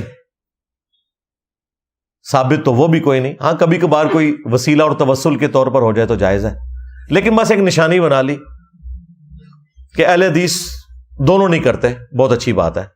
دیوبند نے اپنی مرضی والی دعا لے لی، اپنی مرضی سے، وہ بھی کسی دلیل کے بغیر، فرض نماز کے بعد جنازے والی چھوڑ دی، اور بریلویوں کے اوپر الزام لگایا کہ یہ بدعت کر رہے ہیں۔ آپ نے دیکھا ہوگا بعض اوقات جنازے ہوتے ہیں تو بریلوی دعا مانگتے رہتے ہیں اور بیچ میں سے دیوبندی اور اہل حدیث نکل جاتے ہیں، ادھر سے تو کوئی بھی نہیں نکلا۔ طارق جمیل صاحب خود دعا کروا رہے تھے، پھر بریلویوں نے پکڑ کے، ان کے علماء نے وی لاگز بنائے، انہوں نے کہا کہ دیکھیں اب آپ لوگوں کے بزرگوں کی غلطیوں کے اوپر آپ کو خود رجوع کر لینا چاہیے، کیونکہ طارق جمیل صاحب نے دعا کروائی ہے، اٹ مینس کہ ہمارا مسلک درست ہے۔ یعنی ان کے نزدیک مسلک یہ ہے کہ کوئی بزرگ کوئی کام کر دے، کوئی عالم کام کر دے، قرآن و حدیث سے کوئی لینا دینا نہیں، نہ دیوبند کا نہ بریلویوں کا۔ ہونا تو چاہیے تھا کوئی دلیل سے بات کرتے۔ نماز جنازہ کے فوراً بعد دعا مانگنا اسی جگہ پر، یہ بالکل کوئی ثابت نہیں ہے۔ ایک روایت یہ ابو داؤد سے لے کے آتے ہیں اور اتنی بےایمانی کرتے ہیں، وہ جنازے والے چیپٹر میں سنن ابی داؤد میں ہے، نبی علیہ السلام نے فرمایا کہ جب تم اپنے بھائی کا جنازہ پڑھو تو خلوص سے دعا مانگو اس کے لیے، یعنی وہ جنازے کے اندر جو دعا ہے نا وہ خلوص سے مانگو۔ ان کو پتا تھا، انہوں نے جان بوجھ کے وہ الفاظ اٹھائے کہ جی جنازہ پڑھو تو دعا مانگا کرو، اور وہ دعا بعد والی دعا جو اپنی ان کے بابوں کی جاری کردہ تھی نا اس کو پکڑ کے اس میں فٹ کر دیا۔ حالانکہ ایک عام آدمی جس کو اردو پڑھنی آتی ہے نا، تھوڑا سا بھی اس کو علم حدیث سے شغف ہے اور اسے پتا ہے کہ کون سے چیپٹر میں کون سی چیز آتی ہے، وہ چیپٹر کون سا ہے ابو داؤد کا، وہ خود پڑھ کے دیکھے، اسے آئیڈیا ہو جائے گا کہ بالکل فراڈ کیا ہے انہوں نے۔ البتہ سنن ابی داؤد میں ایک حدیث موجود ہے کہ نبی علیہ السلام کسی صحابی کو دفنا کر جب فارغ ہوئے تو آپ نے اس کی قبر پہ کھڑے ہو کر فرمایا کہ اب اپنے بھائی کے لیے قبر کے سوالات میں استقامت کی دعا مانگو، اس سے قبر میں سوال ہوگا، آزمایا جائے گا۔ تو دفنانے کے بعد قبر کے اوپر کھڑے ہو کر اجتماعی دعا کرنا اس میت کے لیے کہ اسے قبر کے سوالات میں آسانی ہو، یہ سنت ہے۔ یہ سنن ابی داؤد کے اندر حدیث موجود ہے۔ جنازے کے فوراً بعد دعا کرنا اسی جگہ پر، یا فرض نماز کے فوراً بعد دعا کرنا اسی جگہ کے اوپر، یہ دونوں کوئی ثابت نہیں ہے۔ لہذا بریلوی اور دیوبندی دونوں اپنے اس عمل میں غلط ہیں، نہ کہ یہ کہ وہ ایک دوسرے سے دلیل حاصل کریں۔ بھائی دلیل قرآن و سنت سے پیش کریں۔ عزتیں تم لوگوں نے اویل کی ہیں قرآن و سنت کے نام کے اوپر، چندے تم لوگوں نے بٹورے ہیں اللہ اور اس کے رسول کے نام کے اوپر عز وجل و صلی اللہ علیہ وآلہ وسلم، سواریاں سوار کی ہیں تم لوگوں نے مکے اور مدینے کی آوازیں لگا کر، اور پھینکی ہیں جا کے بریلی میں، دیوبند میں، اجمیر میں، بغداد میں، غداری کی ہے تم لوگوں نے اپنے نبی کے ساتھ۔ تو دیکھ لو پھر اللہ تعالیٰ نے تم سے کیسا بدلہ لیا ہے۔ میری جیسی بلا تم پہ مسلط کر دی ہے، میرے نبی سا ہے ہی کوئی نہیں، تیرے بابے تھے شاہ ہی کوئی نہیں۔ تو مجھے اتنا دکھ ہو رہا تھا۔ اور پھر اب دیوبند کے علماء کی بھی ذمہ داری ہے کہ وہ آ کے حق بات کو ایکسپٹ کریں۔ اب وہ نہ بلوں میں گھسے ہوئے ہیں، بریلوی ان کو نکال رہے ہیں باہر، نکلو باہر۔ اب وہ نہ طارق جمیل صاحب کے اوپر فتویٰ لگا سکتے ہیں اور نہ اپنے اس عمل کو غلط کہہ سکتے ہیں جو پہلے کرتے رہے۔ بریلویوں کو موقع مل گیا، وہ چڑھے ہوئے ان کے اوپر۔ تو ہم تو دونوں کو قرآن و سنت کی تعلیمات کے خلاف سمجھتے ہیں۔ قرآن و سنت سے دلیل پیش کرنی ہوگی، کسی کے ذاتی اجتہاد کو، ذاتی قیاس کرنے کو دین کا نام نہیں دیا جا سکتا۔ قیاس اور اجتہاد اس وقت آتا ہے جب قرآن و سنت یا اجماع امت میں کوئی چیز نہ ملے۔ اچھا، اس کے اوپر پتہ ہے آپ کو کیا کہیں گے؟ جی قرآن میں ہے ادعونی استجب لکم، اے میرے بندو مجھ سے مانگو میں تمہاری دعاؤں کو قبول کروں گا۔ تو یہ تو جنرل حکم ہے، جس ٹائم مرضی آپ دعا مانگے کوئی مسئلہ نہیں ہے۔ اور پھر ساتھ آپ کو یہ کہیں گے کہ دعا مانگنا کوئی گناہ کا کام تو نہیں ہے، ہم نیکی کا کام ہی کر رہے ہیں نا۔ تو بتاؤ یہ منع کدھر ہے؟ اچھا، اب جب یہ اس قسم کا ایک منطق کے اوپر مبنی کوشچن کرتے ہیں جس کا قرآن و سنت سے کوئی لینا دینا نہیں، تو جو بیچارے دین کا تھوڑا سا علم رکھنے والے لوگ ہیں وہ فوراً پریشان ہو جاتے ہیں کہ بات تو ٹھیک ہے، منع تو کوئی نہیں اور دعا کرنا کوئی گناہ کا کام تو نہیں ہے۔ تو انہی سے پوچھا کریں کہ اذان دینا کیا گناہ کا کام ہے؟ بخاری مسلم دونوں میں حدیث ہے، جب اذان دی جاتی ہے نا تو شیطان کی ہوا خارج ہو جاتی ہے اور وہ وہاں سے بھاگ جاتا ہے۔ تو یہ بریلوی حضرات عید کی اذان کیوں نہیں دیتے؟ نہ اقامت کہتے ہیں، ڈائریکٹ نماز پڑھتے ہیں۔ وہ کہیں گے وہ اس لیے نہیں کرتے کہ نبی صلی اللہ علیہ وآلہ وسلم نے عید کی اذان نہیں دی۔ انہیں کہ یہ تو آپ کا کرائٹیریا نہیں ہے، آپ تو کہتے ہیں کہ اذان نیکی کا کام ہے۔ آپ یہ بتائیں کہ نبی علیہ السلام نے اذان دینے سے منع کدھر کیا ہے؟ دا ٹائم قیامت تک جائے دیکھا کیسا چک وڈیا میں انہوں کہیں گے نہیں اس طرح دی تو کوئی گل نہیں ہے۔ ہاں آئے ہو نا داڑھ تلے،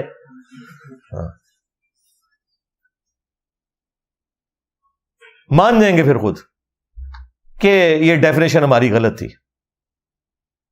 پھر انہوں نے بتایا کہ بھائی ہمارے پاس منع کرنے والی حدیث بھی ہے، صحیح مسلم میں 2005 نمبر حدیث ہے، اور یہ موقوفاً صحیح بخاری کے اندر بھی موجود ہے کہ نبی علیہ السلام جب بھی ممبر پر چڑھتے آپ صلی اللہ علیہ وآلہ وسلم کی آنکھیں سرخ ہو جاتی، آواز بلند ہو جاتی، غصے میں اضافہ ہو جاتا جیسے کوئی جرنیل اپنی فوج کو تیار کر رہا ہے، اور آپ فرماتے ہیں کہ میں اور قیامت اس طرح ساتھ بھیجے گئے ہیں جس طرح یہ دو انگلیاں۔ اور پھر نبی علیہ السلام کا جو خطبہ اس میں نقل ہوا، اور یہ خطبہ امام جعفر صادق علیہ السلام نے امام باقر علیہ السلام سے، اور انہوں نے جابر بن عبداللہ رضی اللہ تعالیٰ عنہ سے نقل کیا ہے۔ اما بعد فإن خیر الحدیث کتاب اللہ وخیر الہدی ہدی محمد صلی اللہ علیہ وآلہ وسلم وشر الامور محدثاتها وکل محدثۃ بدعہ وکل بدعۃ ضلالہ وکل ضلالۃ فی النار۔ یہ صحیح مسلم میں بھی ہے اور سنن نسائی کے اندر بھی۔ آگاہ ہو جاؤ، سب سے بہترین کلام اللہ کی کتاب ہے، سب سے ہدایت یافتہ راستہ محمد صلی اللہ علیہ وآلہ وسلم کا ہے۔ بدترین کام وہ ہیں جو خود سے دین میں داخل کر دیے جائیں۔ اس طرح کے تمام کام بدعتیں ہیں، تمام بدعتیں گمراہیاں ہیں، اور تمام گمراہیاں جہنم میں لے جانے والی ہیں۔ یعنی نبی علیہ السلام کہہ رہے ہیں جو میں تعلیم کروں گا نا وہی ہدایت پہ مبنی طریقہ ہوگا، اس سے بڑھ کر کوئی بھی کرنے کی کوشش کرے گا وہ بدعت ہے۔ آپ فجر کے 3 فرض پڑھیں گے، آپ کا ایک بھی نہیں ہوگا۔ آپ بے شک یہ کہتے رہے کہ 2 دے پڑھے نہیں، ایک میں اپنے کولو چلو ایک فالتو ہو گیا، ایک بھی نہیں ہوئے گا، کیونکہ نبی علیہ السلام کے طریقے کے اوپر نہیں ہے۔ خیر یہ الگ سے ایک ٹاپک ہے، اس میں پھر اور کافی ساری چیزیں جڑی ہیں، اس کے لیے آپ میری تفصیلی ویڈیو دیکھ لیں، اچھی بدعت اور بری بدعت، اور اسلام میں جو اچھا طریقہ جاری کرنا ہے وہ تو جائز ہے، اچھی بدعت نہیں۔ طریقے سے مراد ہے جو دین کو سپورٹیو ہو، جس طرح امام بخاری امام مسلم نے کتابی شکل میں احادیث لکھی ہیں، لیکن حدیث وہی ہے جو نبی علیہ السلام کی تھی۔ ہم نے اور ویلیو ایڈیشن کی ہے، ہم نے کیمرے میں ویڈیوز ریکارڈ کروا دی ہیں، لیکن بات وہی ہے جو قرآن و سنت میں لکھی ہوئی ہے۔ یہ اسلام میں اچھے طریقے ہیں، ان کے بارے میں الگ سے صحیح مسلم میں حدیث ہے، جو اس طرح کا کام کرے گا اسے ثواب ملے گا، اور جتنے لوگ اس پہ عمل کریں گے ان تمام کا ثواب اس کو ملے گا، اور ان کے بھی ثواب میں کمی نہیں ہوگی۔ اور جس نے برا طریقہ جاری کیا اس میں الفاظ ہیں سنتن حسنتن اور سنتن سیئتن، اچھی سنت اور بری سنت، یعنی سنت سے مراد طریقہ، اچھی بدعت بری بدعت نہیں ہے، بدعت تو ساری کی ساری فراڈ ہے، بالکل واضح حدیث ہے بخاری اور مسلم دونوں کے اندر۔ نبی صلی اللہ علیہ وآلہ وسلم نے فرمایا من احدث فی امرنا ھذا فہو رد، جس نے ہمارے دین میں کوئی چیز داخل کر دی وہ مردود ہے۔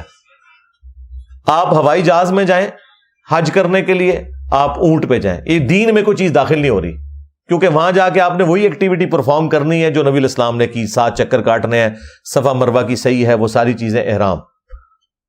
جب دین میں داخل کر دیں گے، یعنی 7 کے 6 چکر کر دیں، یا ان چکروں میں آپ یا معین الدین چشتی پار لگا دے کشتی پڑھنا شروع کر دیں۔ میں نے اپنے گناہگار کانوں سے سنا ہوا ہے، انڈیا کے ایک بوڑھی اور بوڑھا جوڑا آیا ہوا تھا، وہ طواف کے چکروں میں یہ پڑھ رہے تھے، اور بھائی اس سے بڑھ کے تو وہ ایک پیر صاحب نے کہا تھا کہ کچھ نہ آتا ہو تے وہابیاں نو گانا کڈیا کرو تسی طواف دے چکراں وچ۔ نہیں ہے ویڈیو نہیں ہم لوگوں نے دیکھی،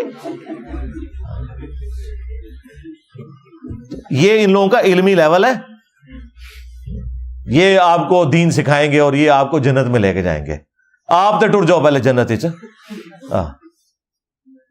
تو یہ جو بدعت والا جو معاملات ہیں میں نے تفصیل کے ساتھ، اس میں وہ کبھی تراویح کی جماعت کی بات کرتے ہیں، کبھی جمعے کی دوسری اذان کی، یہ سارے کے سارے دھوکے دیے میں جھوٹ بول رہے ہوتے ہیں آپ سے، وہ بات کچھ اور تھی کچھ اور بنا کے پیش کرتے ہیں، اس پہ الگ سے میری ویڈیو ہے، وہ انشاءاللہ ہم تھم نیل اٹیچ کر دیں گے، اس میں ڈسکرپشن میں دے دیں گے، وہ آپ دیکھ لیجئے گا، آپ کی طبیعت انشاءاللہ تعالی اس حوالے سے صاف ہو جائے گی۔ علمی پوائنٹ نمبر 6، اور وہ ہے طارق جمیل صاحب نے قرآن خوانی کی اناؤنسمنٹ خود کی، اور پھر قرآن خوانی ہوئی، بہت بڑا پنڈال سجایا گیا، اینڈ پہ انہوں نے اس میں کچھ واقعات بھی سنائے اور دعا بھی کی۔ یہاں پہ بھی اب بریلویوں کو موقع مل گیا، انہوں نے کہا کہ دیکھ لیں جی، کل تک ہمیں یہ کہتے تھے کہ جی کل کروانا، تیجا کروانا، 40واں کروانا کوئی ثابت نہیں ہے، تو دیکھیں ثابت ہو گیا، یعنی یہ ثابت ہوا کہ طارق جمیل صاحب نے کیا تو ثابت ہو گیا۔ اچھا کل کو میں طارق جمیل صاحب سے اگر اس پہ رجوع ریکارڈ کروا دوں تو کیا بریلوی واپس آ جائیں گے؟ اصولت تو ہونا چاہیے نا کہ آ جائیں، واپس نہیں آئیں گے۔ اور بھائی اس طرح چیزیں ثابت ہوتی ہیں، قرآن و سنت کے دلائل سے ثابت ہوتی ہیں، لیکن وہ اپنی جگہ درست ہیں بریلوی، وہ کہہ رہے ہیں کہ بھائی اگر انہوں نے کیا ہے تو دیوبندی انہیں غلط کہیں، اور اگر غلط نہیں کہہ رہے تو پھر جو ہم پہ فتوے لگاتے رہے ہیں وہ غلط لگاتے رہے ہیں۔ اور حقیقت بات یہ ہے کہ دیوبندی قرآن خوانی کے قائل ہیں، دیوبندی قرآن خوانی یا دعا ہوگی کہہ کے قرآن خوانی کرواتے ہیں، اور بریلوی اسے تیجا اور 40واں اور 10واں کہہ کے کرتے ہیں، کام دونوں یہی کرتے ہیں، نام مختلف ہے۔ لہذا یہ جو قرآن خوانی والا معاملہ ہوا ہے نا، اس میں کوئی سیکھ پا ہونے کی ضرورت نہیں ہے، دیوبندی پہلے ہی قرآن خوانی کے قائل ہیں، لیکن وہ نام نہیں دیتے سوئم کا، چہلم کا، تیجے کا، 40ویں کا یا 10ویں کا یا جمعراتوں کا، لیکن کرتے ہیں، وہ بھی اناؤنسمنٹ کرتے ہیں اور اس کے بعد قرآن خوانی کرتے ہیں۔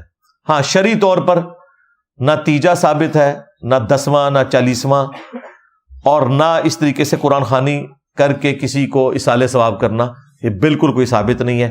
اصالہ ثواب کرنے کا یہ طریقہ ہی نہیں ہے، اس پہ میری تفصیلی ویڈیو ہے، اصالہ ثواب کے 10 طریقے جو سنت طریقے ہیں۔ نبی علیہ السلام کی 3 بیٹیاں آپ کی اپنی زندگی میں فوت ہوئی ہیں، آپ نے اپنے مبارک ہاتھوں سے انہیں دفنایا، سیدہ زینب، ام کلثوم اور رقیہ علیہم السلام اجمعین۔ آپ نے کسی کا تیجا، 10واں، 40واں، قرآن خوانی، مزار بنوانا، گنبد بنوا دینا، قبر پکی کر دینا، کچھ بھی نہیں کیا، یہ سب کچھ فراڈ چل رہا ہے۔ لہذا دلیل قرآن و سنت سے پیش کی جانی چاہیے۔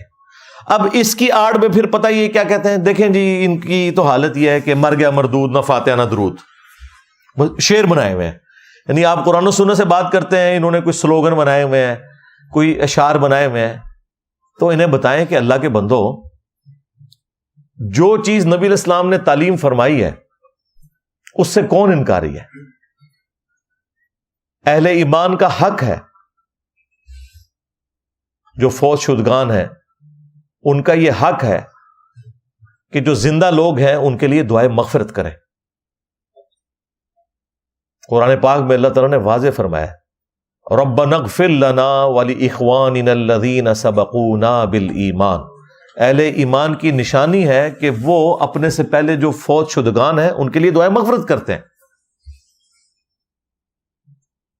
پھر دیکھیں بخاری مسلم میں نبی علیہ السلام کا فرمان موجود ہے کہ مسلمان کے مسلمان پہ 5 حق ہیں. ان میں سے ایک حق یہ ہے کہ جب وہ مر جائے تو اس کا جنازہ پڑھے. تو سب سے پہلے جو اصالہ ثواب والا معاملہ ہے وہ جنازے کی نماز ہے جس میں آپ اس کے لیے دعائے مغفرت کرتے ہیں. اللہم اغفر لحینا و میتنا و شاہدنا و غائبنا و صغیرنا و کبیرنا و ذکرنا و انثانا اللہم من احییتہ منا فاحیہ علی الاسلام ومن توفیتہ منا فتوفہ علی الایمان. تو یہ پہلا حق رکھ دیا. اس کے بعد سنن ابی داؤد میں حدیث کے قبر پہ جا کے قبر کے سوالات کی استقامت کے لیے دعا مانگو.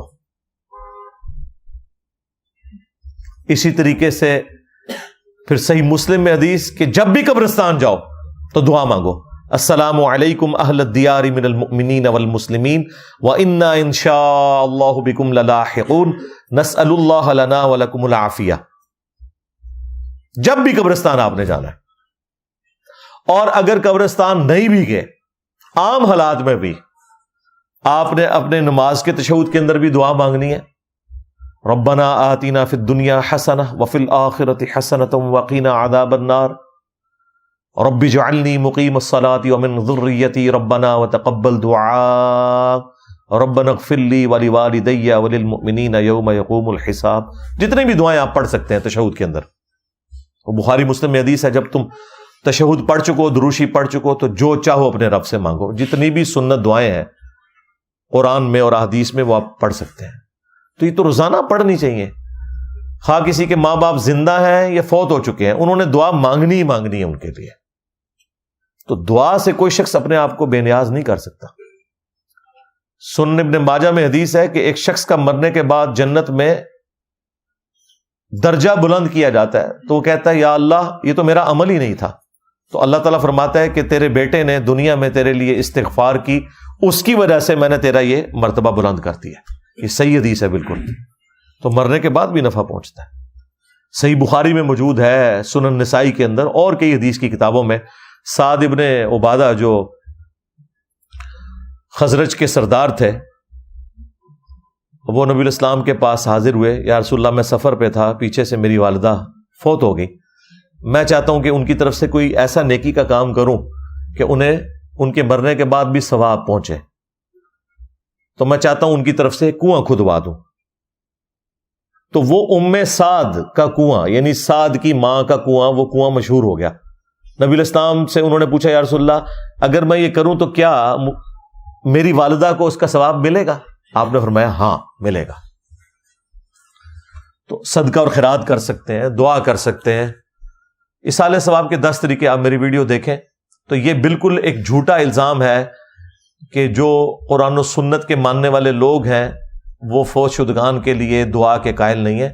ہم اس طریقے پہ قائل ہیں جو اللہ کے محبوب صلی اللہ علیہ وآلہ وسلم نے تعلیم فرمایا ہے, نہ کہ آپ کے بزرگ بابوں کی تعلیمات پہ. علمی پوائنٹ نمبر 7, اور وہ ہے انہوں نے جو میت کی کل خوانی کہہ لیں یا قرآن خوانی کہہ لیں, اس کے اوپر 2 خواب سنائے. ایک انہوں نے عاصم کا اپنا خواب سنایا جو اس نے وفات سے 1 دن پہلے دیکھا تھا, نبی علیہ السلام کی زیارت کی. چلیں کوئی وہ بات سمجھ آنے والی تھی, لیکن جو دوسرا خواب انہوں نے سنایا نا کہ جی ایک پشاور کے مولانا صاحب ہیں اور وہ میرے بیٹے کو جانتے نہیں ہیں, انہوں نے مجھے فون پہ بتایا ہے کہ عاصم جو ہے نبی علیہ السلام کے پاس پہنچ گیا ہے اور اللہ تعالیٰ سے بھی ملاقات ہو گئی. اور اب دیکھیں وہ جو مولانا صاحب ہیں ان کے بارے میں وہ ذکر کر رہے ہیں, تو ذکر کرتے ہوئے کہتے ہیں کہ جی وہ مولانا صاحب وہ ہیں جو روزانہ 1,00,000 دفعہ درود شریف پڑھتے ہیں. اب جیسے یہ بات انہوں نے کی ہے تو وہ تو خود بخود ہمیں ڈاؤٹ میں ڈالنے والی بات ہے کہ وہ راوی جو ہے جو بیان کرنے والا ہے وہ تو اب ثقہ اور صدوق نہیں رہا, جو یہ دعویٰ کر رہا ہے کہ میں 1,00,000 دفعہ روزانہ درود شریف پڑھتا ہوں. کتنی حیران کن بات ہے. یہ جو خواب میں نبی الاسلام کی زیارت ہے اس کو میں نے آخری پوائنٹ رکھا ہوا تھا, یہ کریٹیکل ایشو ہے, وہ بعد میں ڈسکس کروں گا. یہ میں علمی پوائنٹ نمبر 7 ڈسکس کر رہا ہوں. کیا 1,00,000 دفعہ درود شریف روزانہ پڑھنا ممکن ہے؟ جی ممکن ہے, اگر آپ دیوبندی اور بریلوی ہیں.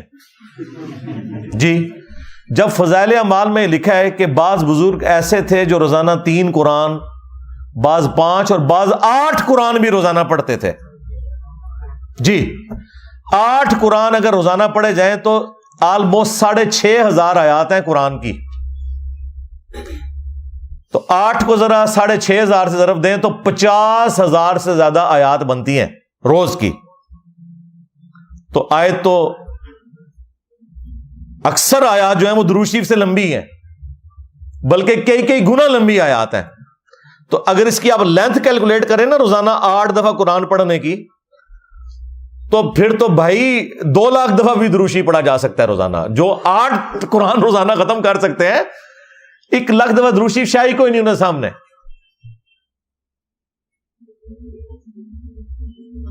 حالانکہ سمپل سی کیلکولیشن ہے میرے بھائیوں, 24 گھنٹے میں 86,400 سیکنڈ ہوتے ہیں. یہ بچپن سے ہمیں ایک رٹا لگوایا گیا اپنی سائنس کی کتاب میں, وہ آپ کیلکولیٹ بھی کر سکتے ہیں. 1 گھنٹے کے اندر 60 منٹ ہے, ہر منٹ کے اندر 60 سیکنڈ ہے, 60 ضرب 60 کریں 3600 آ جائے گا, اور ٹوٹل گھنٹے ہیں 24, اس کو 24 سے ملٹیپلائی کریں 86,400 سیکنڈز بنتے ہیں 24 گھنٹے میں. اگر کوئی شخص 1 سیکنڈ میں 1 دفعہ بھی درود شریف پڑھے اور 24 گھنٹے پڑھتا رہے, تب بھی وہ 1,00,000 کا عدد کراس نہیں کر سکتا. کوئی 1 دفعہ کر ہی سکتا ہے, کوئی اعتکاف کر کے بیٹھ جائے. ہاں, روزانہ کی بات تو پھر بعد کی ہے, 1 دفعہ چلے کو بیٹھ بھی گیا ہے. چھوٹے سے چھوٹا بھی کوئی درود پڑھے گا تو صلی اللہ علیہ وآلہ وسلم ہے نا, اس کو پڑھنے کے لیے بھی آپ کو 2 سے 3 سیکنڈ چاہیے. ادروائز آپ تو وہ توڑ کے پڑھ رہے ہوں گے نا. ظاہر ہے آپ نے اگر الفاظ پورے ادا نہیں کیے, وہ درود شریف نہیں ہے, آپ تو خود لعنت کما رہے ہوں گے اگر آپ نے الفاظ ہی توڑ دیے صلی اللہ علیہ وآلہ وسلم. یا چلے کوئی آل کے بغیر پڑھتا ہے, کوئی ناسبی ٹائپ قسم کا کوئی درود شریف پڑھنے والا ہے, صلی اللہ علیہ وسلم یہ بھی کوئی پڑھتا ہے, تو تب بھی 1.5-2 سیکنڈ تو چاہیے. اور تیزی سے بھی آپ پڑھیں گے, پہلی تسبیح تو 100 والی آپ کھینچ لیں گے, اس کے بعد جو آپ کو سانس چڑھے گا اگلی دفعہ ہو سکتا ہے تسبیح اتنی جلدی پوری نہ ہو. پھر بھی 24 گھنٹے میں آپ نہیں پڑھ سکتے. ابھی تو میں یہ کہہ نہیں رہا کہ اس نے سونا بھی ہے, نماز بھی پڑھنی ہے. نماز پڑھنا تو فرض ہے نا, درود شریف پڑھنا تو فرض نہیں نا سوائے نماز کے. نماز میں فرض ہے, نماز کے علاوہ تو نفلی عبادت ہے, اور باقی کام بھی کرنے ہیں. تو یہ بالکل جھوٹ ہے. اور اب جو لوگ اس کا پلی لے رہے ہیں کہ دیکھیں جی یہ اپنے بزرگوں کے لیے تو 1,00,000 دفعہ درود شریف مانتے ہیں, تو ہمارے بزرگوں کے لیے مانتے ہیں. اور بھائی دوئے پرا ہو تسی, ہاں پتر تو کیوں فیل ہویا؟ ابا جی تواڈے دوست دا منڈا بھی فیل ہو گیا. ہاں بھائی دوئے فیل ہوئے ہو. تو بھائی یہ بالکل فراڈ ہے, نہ اس طریقے سے کوئی معاملات ہوتے ہیں. ہم نے سنت اذکار کے اوپر یہ کارڈز باقاعدہ لکھے ہیں, PDF فارم میں ہے, ایپس میں رکھے ہیں. یہ بلو کارڈ آخرت کا صبح شام کے سنت اذکار, اور یہ گرین کارڈ فرض نماز کے بعد کے اذکار. یہ جو صبح شام کے اذکار ہیں, آپ کو نبی علیہ السلام کا کوئی بھی وظیفہ ملے گا تو ہوگا کہ 1 دفعہ پڑھ لیا جائے, 3 دفعہ پڑھ لیا جائے, 10 دفعہ پڑھ لیا جائے, 33 دفعہ پڑھ لیا جائے. حد جو آپ کو ملتی ہے وہ 100 دفعہ ہے. 100 دفعہ صبح, 100 دفعہ شام, بس. 1.25 دفعہ آیت کریمہ پڑھنا, اس طرح کے کوئی وظائف نہیں ہے. نہ روزانہ اتنا 1,00,000 دفعہ درود شریف پڑھنا. بھائی درود شریف آپ پڑھ سکتے ہیں, وہ حدیث ٹھیک ہے جامعہ ترمذی میں کہ قیامت کے دن میرے سب سے زیادہ نزدیک وہ ہوگا جس نے دنیا میں سب سے زیادہ مجھ پہ درود پڑھا ہوگا. اللہم صلی علی محمد وعلی آل محمد. وہ اپنی جگہ ہے, میں یہ نہیں کہہ رہا کہ 100 سے زیادہ دفعہ پڑھا نہیں جا سکتا, پڑھ سکتے ہیں آپ, پڑھنا چاہیے. لیکن یہ کہنا ہے کہ 1,00,000 دفعہ روزانہ, تو بھائی اس دن سے ڈریں کہ گوروں کو اردو آ جائے یا آپ کو انگریزی آ جائے یا آپ کا مذاق ہی اڑایا جائے گا. اور باقی جو لوگ اپنے بزرگوں کی وجہ سے ان کا مذاق اڑا رہے ہیں انہیں بھی شرم کرنی چاہیے. تمہارے بزرگوں نے بھی اس قسم کے جھوٹ اپنے بارے میں مشہور کیے ہیں. کوئی کہتا ہے جی 40 سال تک عشاء کے وضو سے فجر کی نماز پڑھی. اندازہ کرو کس سنت کے اوپر عمل کیا.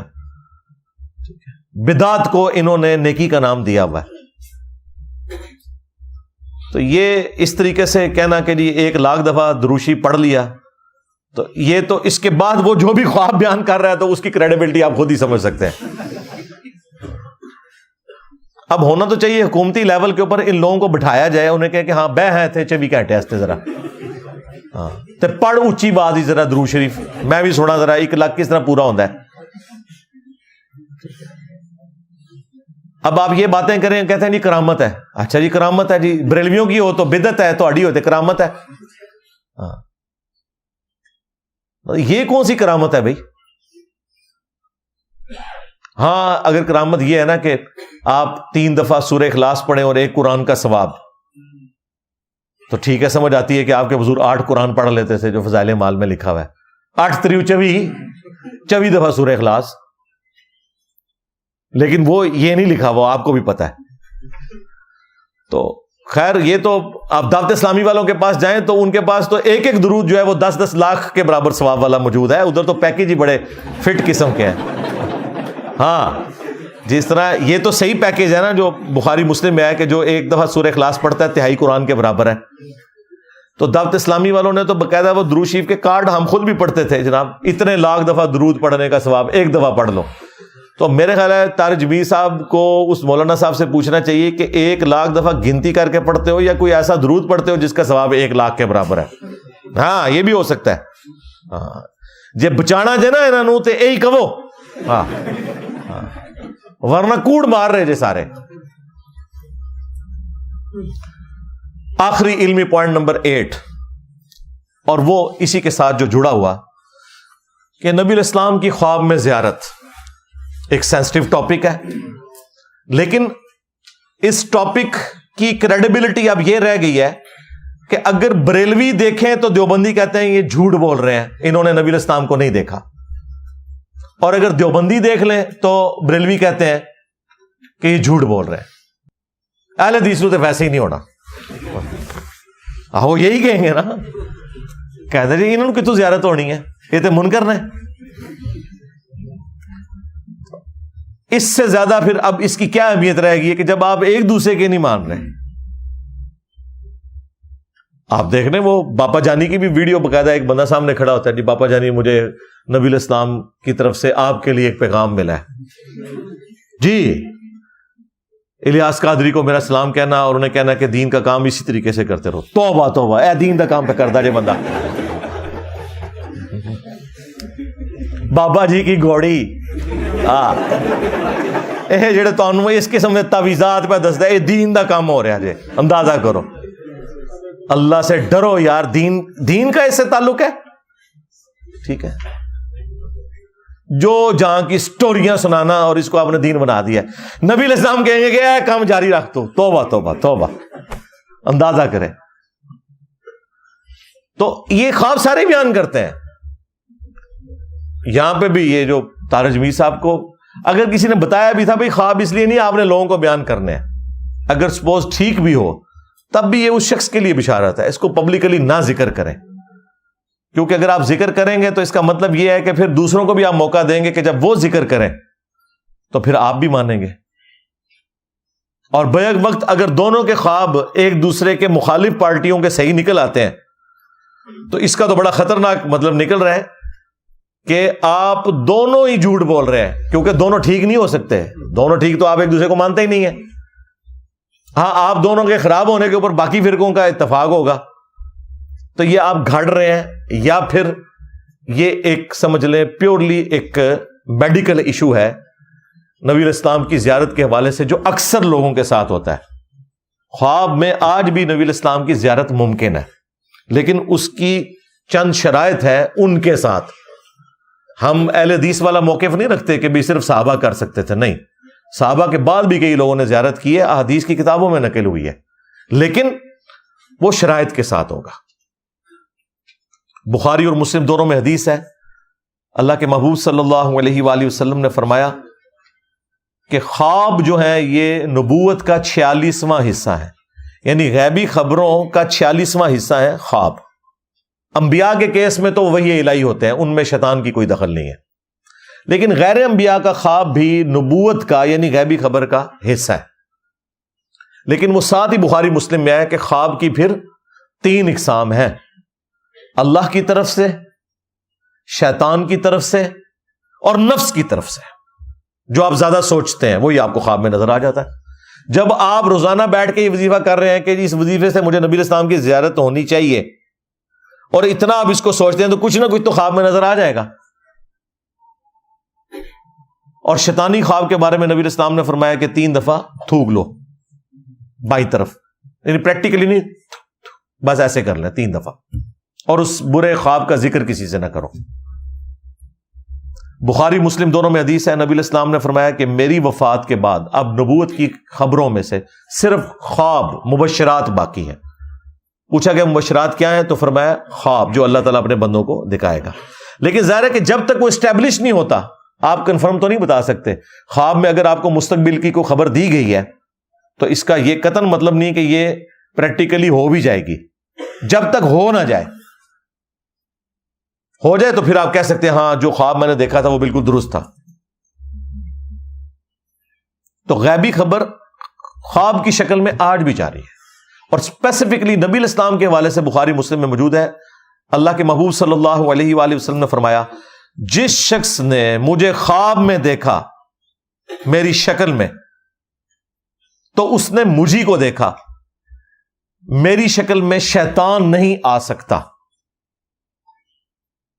اچھا، اس حدیث کے ساتھ ہی امام بخاری امام مسلم نے راوی حدیث محمد ابن سیرین تابعی المتوفا 110 ہجری ان کا قول نقل کیا ہے کہ جب رسول اللہ کو ان کی اپنی شکل میں کوئی دیکھے تو، ہاں جی، یہ انجینئر صاحب نے نہیں گن پوائنٹ پہ داخل کروایا امام بخاری امام مسلم سے، اگر نبی علیہ السلام کی اپنی شکل میں کوئی دیکھے تو، اب نبی علیہ السلام کی جو شکل مبارک ہے وہ تو احادیث میں رپورٹ ہوئی ہے۔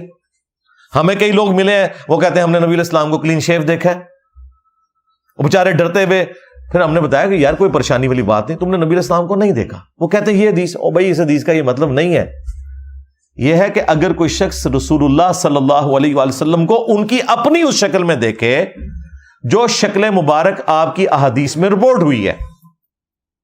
مجھے ایک بزرگ ملے آج سے تقریباً 15 سال پہلے، 2008 کی بات ہے، ان دنوں میں ایک دوست کے گھر میں درس دیتا تھا، ہفتے میں ایک دفعہ اپنے گھر میں دیتا تھا، تو وہاں ایک تبلیغی جماعت کے بزرگ ملے، انہوں نے کہا کہ جی میں نے تو اپنی جوانی کی عمر میں خواب میں نبی علیہ السلام کی زیارت کی اور آپ نے فرمایا کہ تبلیغی جماعت جو ہے نا اس کو جوائن کر لو، تو میں نے اس دن پھر تبلیغی جماعت جوائن کر لی۔ انہوں نے اپنی پوری زندگی خواب کی نظر کی ہے، قرآن و حدیث نہیں پڑھا۔ اب ان کی قسمت خراب کہ مرنے سے پہلے میرے ساتھ ملاقات ہو گئی، کاش تجھے نہ ملا ہوتا، ہو گیا۔ میں نے کہا جی آپ نے کیا دیکھا؟ کہتا جی سفید پگڑی، سفید داڑھی اور سفید لباس۔ میں نے کہا بھی آپ نے نبی علیہ السلام کو نہیں دیکھا، یا تو شیطان کو دیکھا یا کوئی اور آپ کا تخیل ہے۔ کہتا جی استغفر اللہ، وہ تو حدیث ہے۔ اور میں نے کہا حدیث کے ساتھ دکھا ہوا ہے ابن سیرین کا قول کہ یہ نبی علیہ السلام یہ کہہ رہے تھے جس نے مجھے میری شکل میں دیکھا۔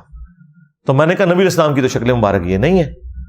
بخاری مسلم دونوں میں حدیث ہے، نبی علیہ السلام کی وفات ہوئی اس حال میں کہ آپ کے سر اور داڑھی کے ملا کے، سر اور داڑھی دونوں کے ملا کے 20 سے زیادہ بال سفید نہیں تھے، اور یہ جو داڑھی کے بھی بال سفید تھے نا تو کن پٹی پہ چند بال تھے، تھوڑے سے یہ ہونٹ کے نیچے، بلکہ یہاں تک لوگوں نے یعنی اس کی تفصیل نقل کیا ہے کہ 8 بال سر مبارک کے، 6 داڑھی کے،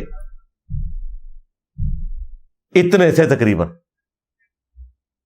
تو نبی علیہ السلام کی تو نہ داڑھی کبھی سفید ہوئی، نہ آپ کے سر مبارک کے بال کبھی سفید ہوئے۔ یہ آپ کا معجزہ تھا 63 ایئرز کی ایج میں بھی، یا ہمارے سولر ایئرز کے اعتبار سے 61 ایئرز بنتے ہیں، کہ آپ کی داڑھی اللہ تعالیٰ نے سفید نہیں ہونے دی.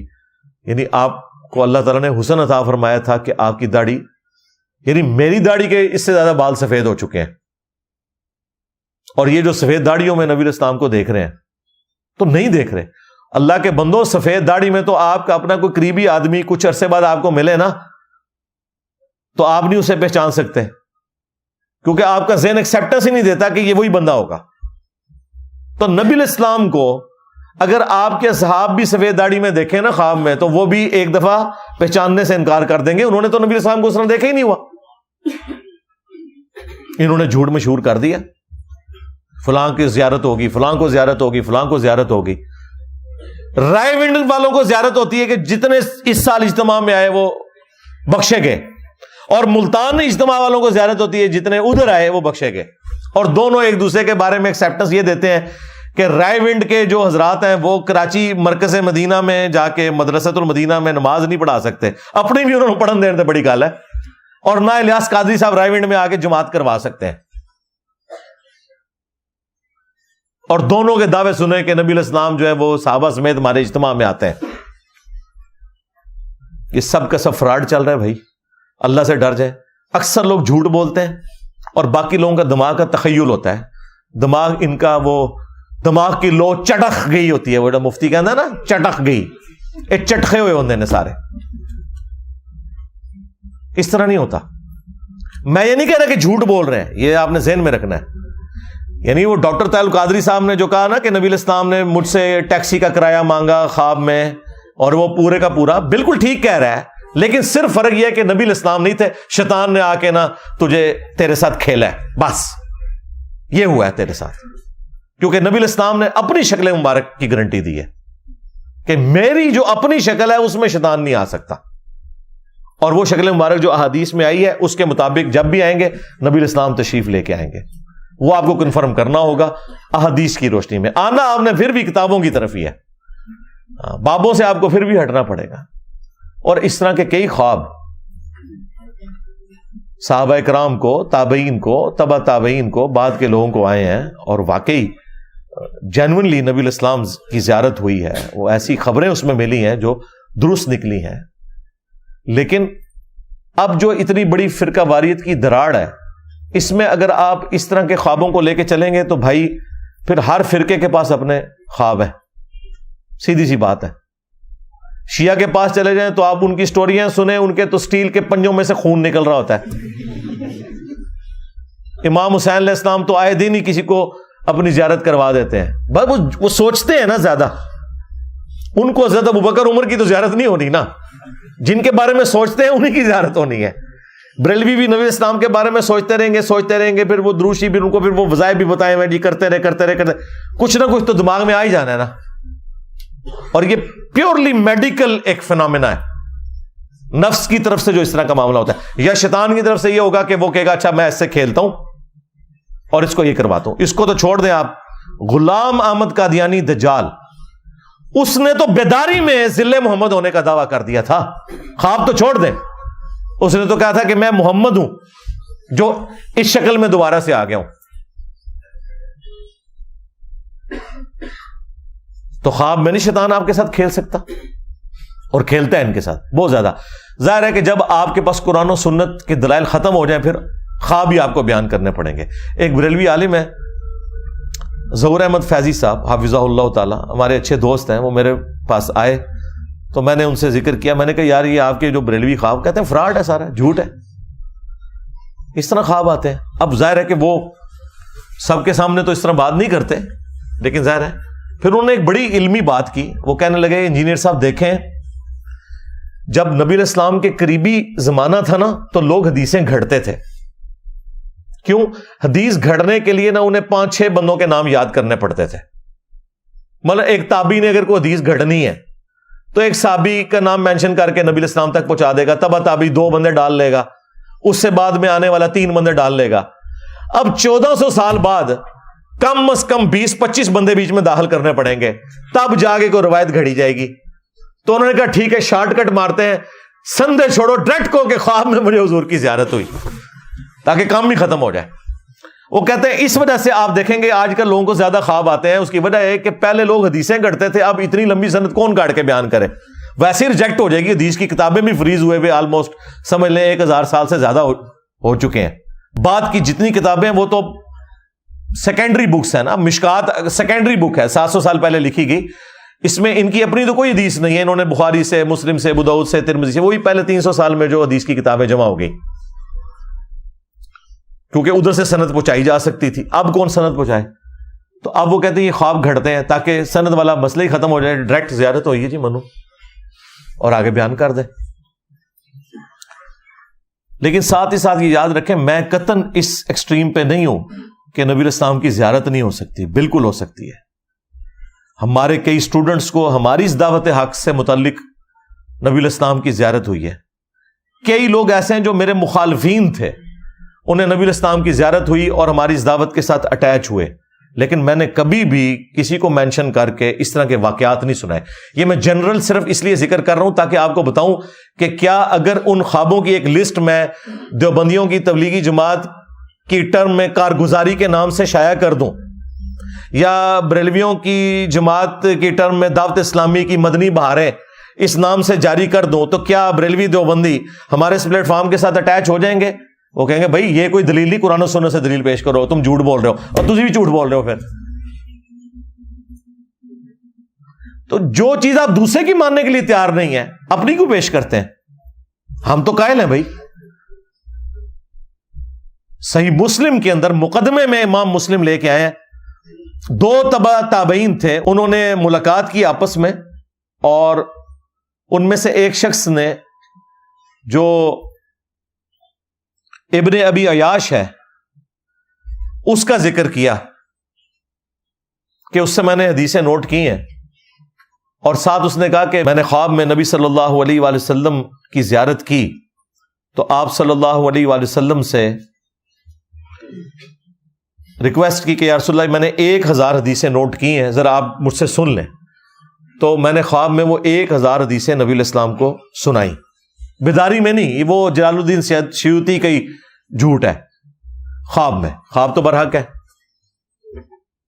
تو کہتے ہیں نبی علیہ السلام نے صرف 5 یا 6 حدیثوں کی تصدیق کی, باقی سب کے بارے میں فرمایا یہ بالکل جھوٹ ہے, میں نے نہیں فرمایا.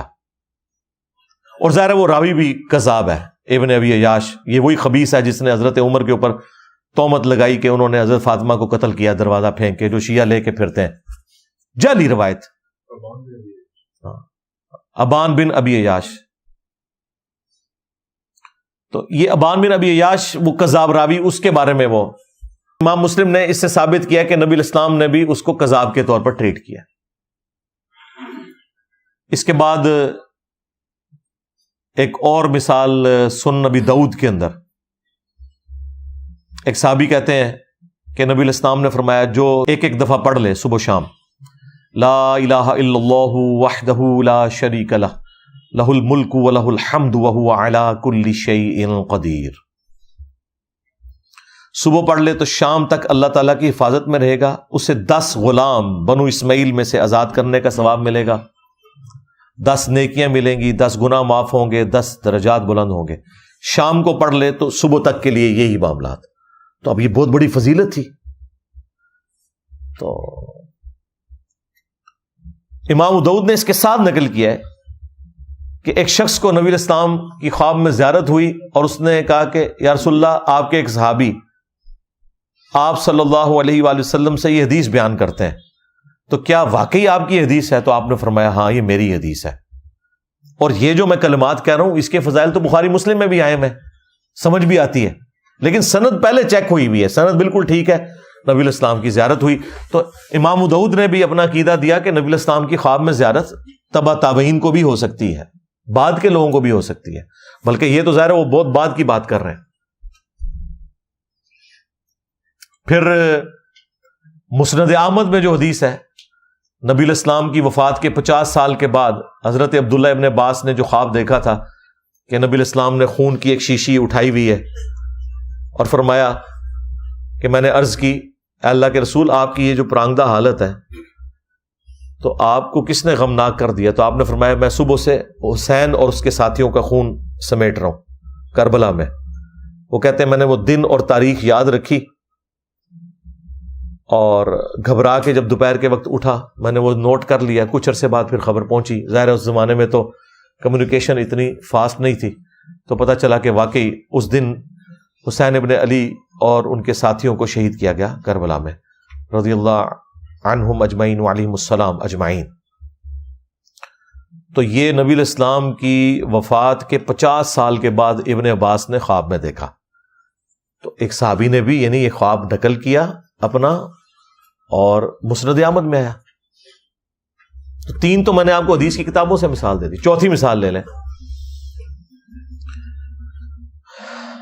شمائل ترمذی, امام ترمذی کی کتاب ہے جس میں انہوں نے نبی الاسلام کے گیٹ اپ سے متعلق حدیثیں جمع کی ہیں کہ آپ کے بال مبارک, آپ کے کپڑے مبارک, آپ کی پگڑی مبارک, آپ کا گیٹ اپ کس طرح ہوتا تھا. اس کے اینڈ پہ جا کے انہوں نے نبی الاسلام کی خواب میں جو زیارت ہے اس کے حوالے سے بھی ایک چیپٹر باندھا ہے.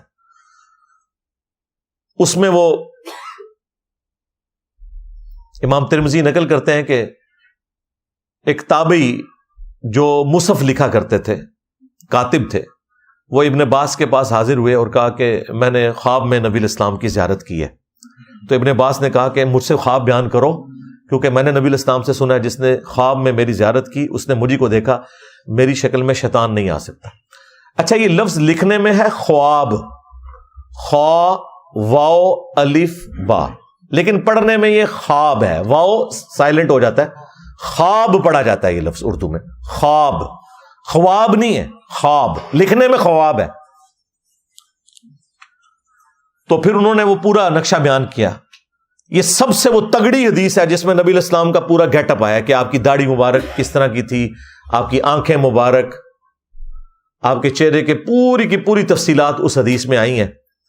اور اس میں یہ بھی موجود ہے کہ نبی الاسلام کی داڑھی مبارک سینے کے ابتدائی حصے پہ پھیلی ہوئی تھی.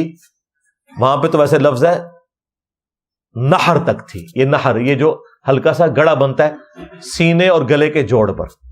لیکن اہل حدیث کو اب یہ مسئلہ تھا تو انہوں نے پھر ترجمہ کر دیا سینے کے ابتدائی حصے پہ, کیونکہ انہوں نے تو اتنی لمبی لمبی داڑھی بتائی ہوئی ہے نا. نبی الاسلام کی تو لمبی داڑھی نہیں تھی, آپ کی تو ایک مٹھی ہی داڑھی تھی نیچرل, نہر تک تھی. تو یہ ترجمہ جو آپ کو کر کے بتاتے ہیں سینے تک پھیلا, وہ سینہ تو عربی میں صدر کو کہتے ہیں, نہر کے الفاظ ہیں. اس لیے یہ حدیث جب دارالسلام والوں نے پرنٹ کی ہے نا تو ان کے جو اہل حدیث کے بڑے عالم ہیں عبدالستار حماد صاحب شیخ الحدیث, ان کو خیال آیا کہ میں ترجمہ نہ ہی بدلوں, تو انہوں نے نا درمیان کا ایک ترجمہ کر دیا سینے کے ابتدائی حصے پہ پھیلی ہوئی تھی. اے دیکھ لو, سینے کے ابتدائی حصے پہ پھیلی ہوئی تھی, حالانکہ لفظ نہر تک تھی. تو وہ تاکہ اپنی عوام کے شر سے بچ سکیں کہ وہ پوچھے بھی ہم تو سینہ بتاتے تھے, تو کہیں گے میں سینہ لکھے ہے نا, اور ہمارے جیسے کسی پڑھے لکھے بندے سے رابطہ پڑھ دے تو وہ کہیں گے دیکھیں میں نے سینہ نہیں لکھا, سینے کا ابتدائی حصہ لکھا ہے, یعنی نہر. وہ اللہ کے بندو, نہر خود عربی کا لفظ ہے, فصل لربک وانحر, اونٹ کو بھی نہر کیا جاتا ہے گردن اور سینے کے جوڑ سے. آپ یہ لکھو کہ گردن اور سینے کے جوڑ تک تھی, لیکن نہیں, میں نہیں کاٹتا داڑھی, میری نیچرلی اتنی ہے, میری بھی نہر تک ہے الحمدللہ. تو اس میں بھی نبی الاسلام کی زیارت ایک تابعی کو ہوئی اور ابن عباس نے تصدیق کی. یہ 4 مثالیں میں نے آپ کو دے دی ہیں حق 4 یار کی نسبت سے. چلیں 5 تن پاک کی نسبت سے ایک اور لے لیں, یہ تو ان کو ہضم بھی نہیں ہونی. سنن دارقطنی جو حدیث کی کتاب ہے, امام دارقطنی المتوفا 382 ہجری 4 صدی ہجری میں اہل سنت کے بڑے ائمہ میں سے ہیں. ان کی کتاب ہے سنن دارقطنی, اس کا PDF بھی اویلیبل ہے, بریلویوں نے خود ترجمہ کر کے پرنٹ کر دیا اسے, بڑی نیکی کا کام کیا ہے. اس میں جب نماز کے طریقے سے متعلق احادیث آئی ہیں نا, تو اس میں امام دارقطنی نے اپنے استاد کا خواب نقل کیا ہے. تو سند کی ضرورت نہیں ہے, انہوں نے ڈائریکٹ اپنے استاد سے سنا ہے. اور سنا کس نے ہے؟ بریلوی, دیوبندی, اہل حدیث تینوں کے مشترکہ امام دارقطنی. وہ کہتے ہیں کہ میرے استاد کہتے ہیں کہ پہلے میں بھی کوفیوں کے مذہب پر تھا اور رفع الیدین سے نماز نہیں پڑھتا تھا. تو ایک رات مجھے خواب میں نبی صلی اللہ علیہ وآلہ وسلم کی زیارت ہوئی. میری بڑی خواہش تھی کہ میں حضور کو نماز پڑھتے ہوئے دیکھوں. تو کہتے ہیں میں نے خواب میں نبی صلی اللہ علیہ وآلہ وسلم کو نماز پڑھتے ہوئے دیکھا. آپ رکوع میں جاتے وقت اور رکوع سے اٹھتے وقت رفع الیدین کر رہے تھے, تو میں نے رفع الیدین شروع کر دیا. یہ خواب حدیث کی کتاب میں لکھا ہوا ہے, اور سند اتنی مضبوط کہ امام دارقطنی خود کتاب لکھ رہے ہیں اور کہہ رہے ہیں میرا استاد مجھے جب رفع الیدین کی حدیثیں لکھواتا تھا تو کہتا تھا ساتھ یہ بھی لکھ کہ میں بھی رفع الیدین شروع کیتا سی. جس طرح تسی انجینئر صاحب دی ویڈیوز ویکھ کے کیتا ہے نا, انہوں نے نبی علیہ السلام دی ویڈیو خواب وچ ویکھی. اچھا, یہ جو خواب کرتے ہیں, خوابوں کی دنیا انہوں نے کھڑی کی ہے. مجھے بتائیں, یہ بریلویوں نے جب سنن دارقطنی چھاپی ہے, یہ نبی علیہ السلام کا خواب کسی اہل حدیث نے نہیں دیکھا, کسی دیوبندی نے نہیں دیکھا, کسی شیعہ نے نہیں دیکھا, امام دارقطنی کے استاد نے دیکھا ہے. کیا ان کے استاد کا خواب یہ پڑھ کے کیا بریلوی رفع الیدین شروع کر دیں گے؟ تو کہیں گے نہیں یہ تو کوئی دلیل نہیں ہے, آپ جو ہے نا وہ حدیث سے بتائیں. حدیث تو بخاری مسلم کی کتنی حدیث ہیں آپ کو بتائی ہیں. وہ تو 70B مسئلہ دیکھیں جو آپ کا فراڈ تھا سارا, کہ یہ وفات تک ثابت کریں, خلفائے راشدین سے ثابت کریں, اور پتہ نہیں کیا کچھ. میں نے سب کچھ 8 علمی پوائنٹس ریکارڈ کروا دیے ہیں, ایک چیز کا جواب دیا ہے. تم لوگوں نے تو بخاری مسلم کی حدیثیں نہیں مانی.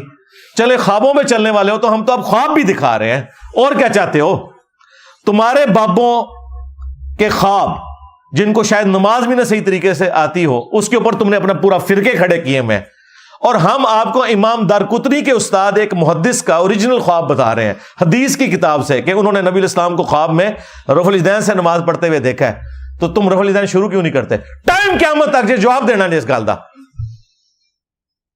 یہ بھی نہیں کہہ سکتے کہ وہ جھوٹا خواب ہے, حدیث کی کتاب میں سند پہ بحث ہی نہیں ہے. وہ ڈائریکٹ استاد اپنے شاگرد کو لکھوا رہا ہے.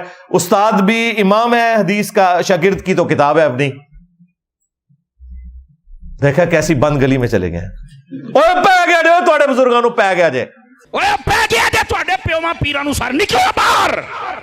اسی پھر بھی نوکری ادا کردے پئے, اسی پھر بھی نوکری ادا کردے پئے. اوے مرزے دے خلاف تواڈے پیو نے کرنیاں نے, نکلو باہر. سٹیج پر بیٹھنے والے ہاتھ کھڑا کر کے بتائیں, مجھے بتائیں یہ کام ٹھیک ہے کہ نہیں؟ تماشا کرتے ہو, پھر کہتے ہیں مسلک کا کام نہیں ہوتا. مسلک والوں کو تم خود رگڑتے ہو, اور جرا تواڈے پیواں نو پے گیا ہن تسی چوپ بیٹھے ہو, اور نکلو باہر. دیکھا کیسا پیا انہاں نو. میں کتنے جاؤ گے؟ اینڈ پہ ان کے پاس یہی چارہ ہوگا کہ یہ پھر چیخو پکار کریں گے. تو یہ ساری کی ساری گفتگو کرنے کا مقصد یہ تھا کہ یہ ایک اچھا موقع تھا کہ میں اس امت کی اصلاح کرتا, کہ اس امت کو انہوں نے اللہ اور اس کے رسول عز و جل و صلی اللہ علیہ وآلہ وسلم کی محبت کے نام پر اپنے بزرگوں کے قدموں میں ڈالا ہے. اور ہمارا کام یہ ہے کہ ایک ایک بندے کو جھنجھوڑیں گے اور اسے بتائیں گے کہ مرنے سے پہلے اے مسلمان کر لے اس پہ غور. کتابوں کا خدا اور ہے, بابوں کا خدا اور, کتابوں کا پیمبر اور ہے, بابوں کا پیمبر اور, کتابوں کا دین اور ہے, بابوں کا دین اور. اگرچہ یہ سارے بابے مسلمان تھے, اللہ رسول کے ماننے والے تھے, دین اسلام کے ماننے والے تھے, تعلیمات انہوں نے آپ کو کتابوں والی نہیں بتائی, بابوں والی بتائی ہیں. ہم صرف ان بابوں کا احترام کرتے ہیں جو کتابوں کا احترام کرتے ہیں. جو کتابوں کے غدار ہیں, اللہ اور اس کے رسول کے غدار ہیں عز و جل و صلی اللہ علیہ وآلہ وسلم, ان کی کوئی عزت نہیں ہے. بالکل ان کے لیے میرا ایک نعرہ ہی کافی ہے, میرا نبی سا ہے ہی کوئی نہیں, تیرے بابے تھے شاہی کوئی نہیں. صلو علی محمد وآل محمد, اللہم صلی علی محمد وعلی آل محمد واصحاب محمد وازواج محمد وامت محمد اجمعین الی یوم الدین, آمین. اللہم انی اسألک بانک انت اللہ لا الہ الا انت الاحد الصمد الذی لم یلد ولم یولد ولم یکن لہ کفوا احد وإلہکم الہ واحد لا الہ الا هو الرحمن الرحیم. الف لام میم. اللہ لا الہ الا هو الحی القیوم. اللہم صلی علی محمد وعلی آل محمد. ربنا آتنا فی الدنیا حسنہ وفی الآخرۃ حسنۃ وقنا عذاب النار. اللهم احسن عاقبتنا في الامور كلها واجرنا من خزي الدنيا وعذاب الاخرة. ربنا آتنا من لدنك رحمة وهيئ لنا من امرنا رشدا. اللهم اغفر لحينا وميتنا وشاهدنا وغائبنا وصغيرنا وكبيرنا وذكرنا وانثانا. اللهم من احييته منا فاحيه على الاسلام ومن توفیته منا فتوفه على الایمان. اے اللہ جن جن بھلائیوں کا سوال تیرے محبوب صلی اللہ علیہ وآلہ وسلم نے تجھ سے کیا، ہمارے حق میں، ہمارے ماں باپ کے حق میں، ہمارے بیوی بچوں کے حق میں، پوری امت کے حق میں قبول و منظور فرما. جن جن چیزوں کے شر سے تیرے محبوب صلی اللہ علیہ وآلہ وسلم نے تیری پناہ طلب کی، تمام مسلمانوں کو ان چیزوں کے شر سے اپنی پناہ عطا فرما. بالخصوص فلسطین میں، کشمیر میں، انڈیا میں، چائنا میں، یمن میں، عراق میں، شام میں، افغانستان میں، پاکستان میں، جہاں کہیں مسلمان کس پرسی کی زندگی گزار رہے ہیں، غیب سے ان کی عزت، آبرو، جان و مال کی حفاظت فرما. اے اللہ حاضرین کے دلوں میں جو جو نیک اور جائز دعائیں ہیں قبول فرما. حاضرین کے جو چھوٹے بڑے رشتہ دار فوت ہو چکے مغفرت فرما. جو بیمار ہیں انہیں شفائے کلی عطا فرما. اے اللہ یہ تمام دعائیں تمام مسلمانوں کے حق میں قبول و منظور فرما. ہمارے ملک پاکستان کی خیر فرما. پاکستان کو اندرونی اور بیرونی خطرات سے محفوظ فرما. پورے عالم اسلام کی خیر فرما. سبحان ربک رب العزت عما یصفون وسلام علی المرسلین والحمد للہ رب العالمین وصلی اللہ علی النبی الکریم وعلی آلہ واصحابہ اجمعین الی یوم الدین. آمین.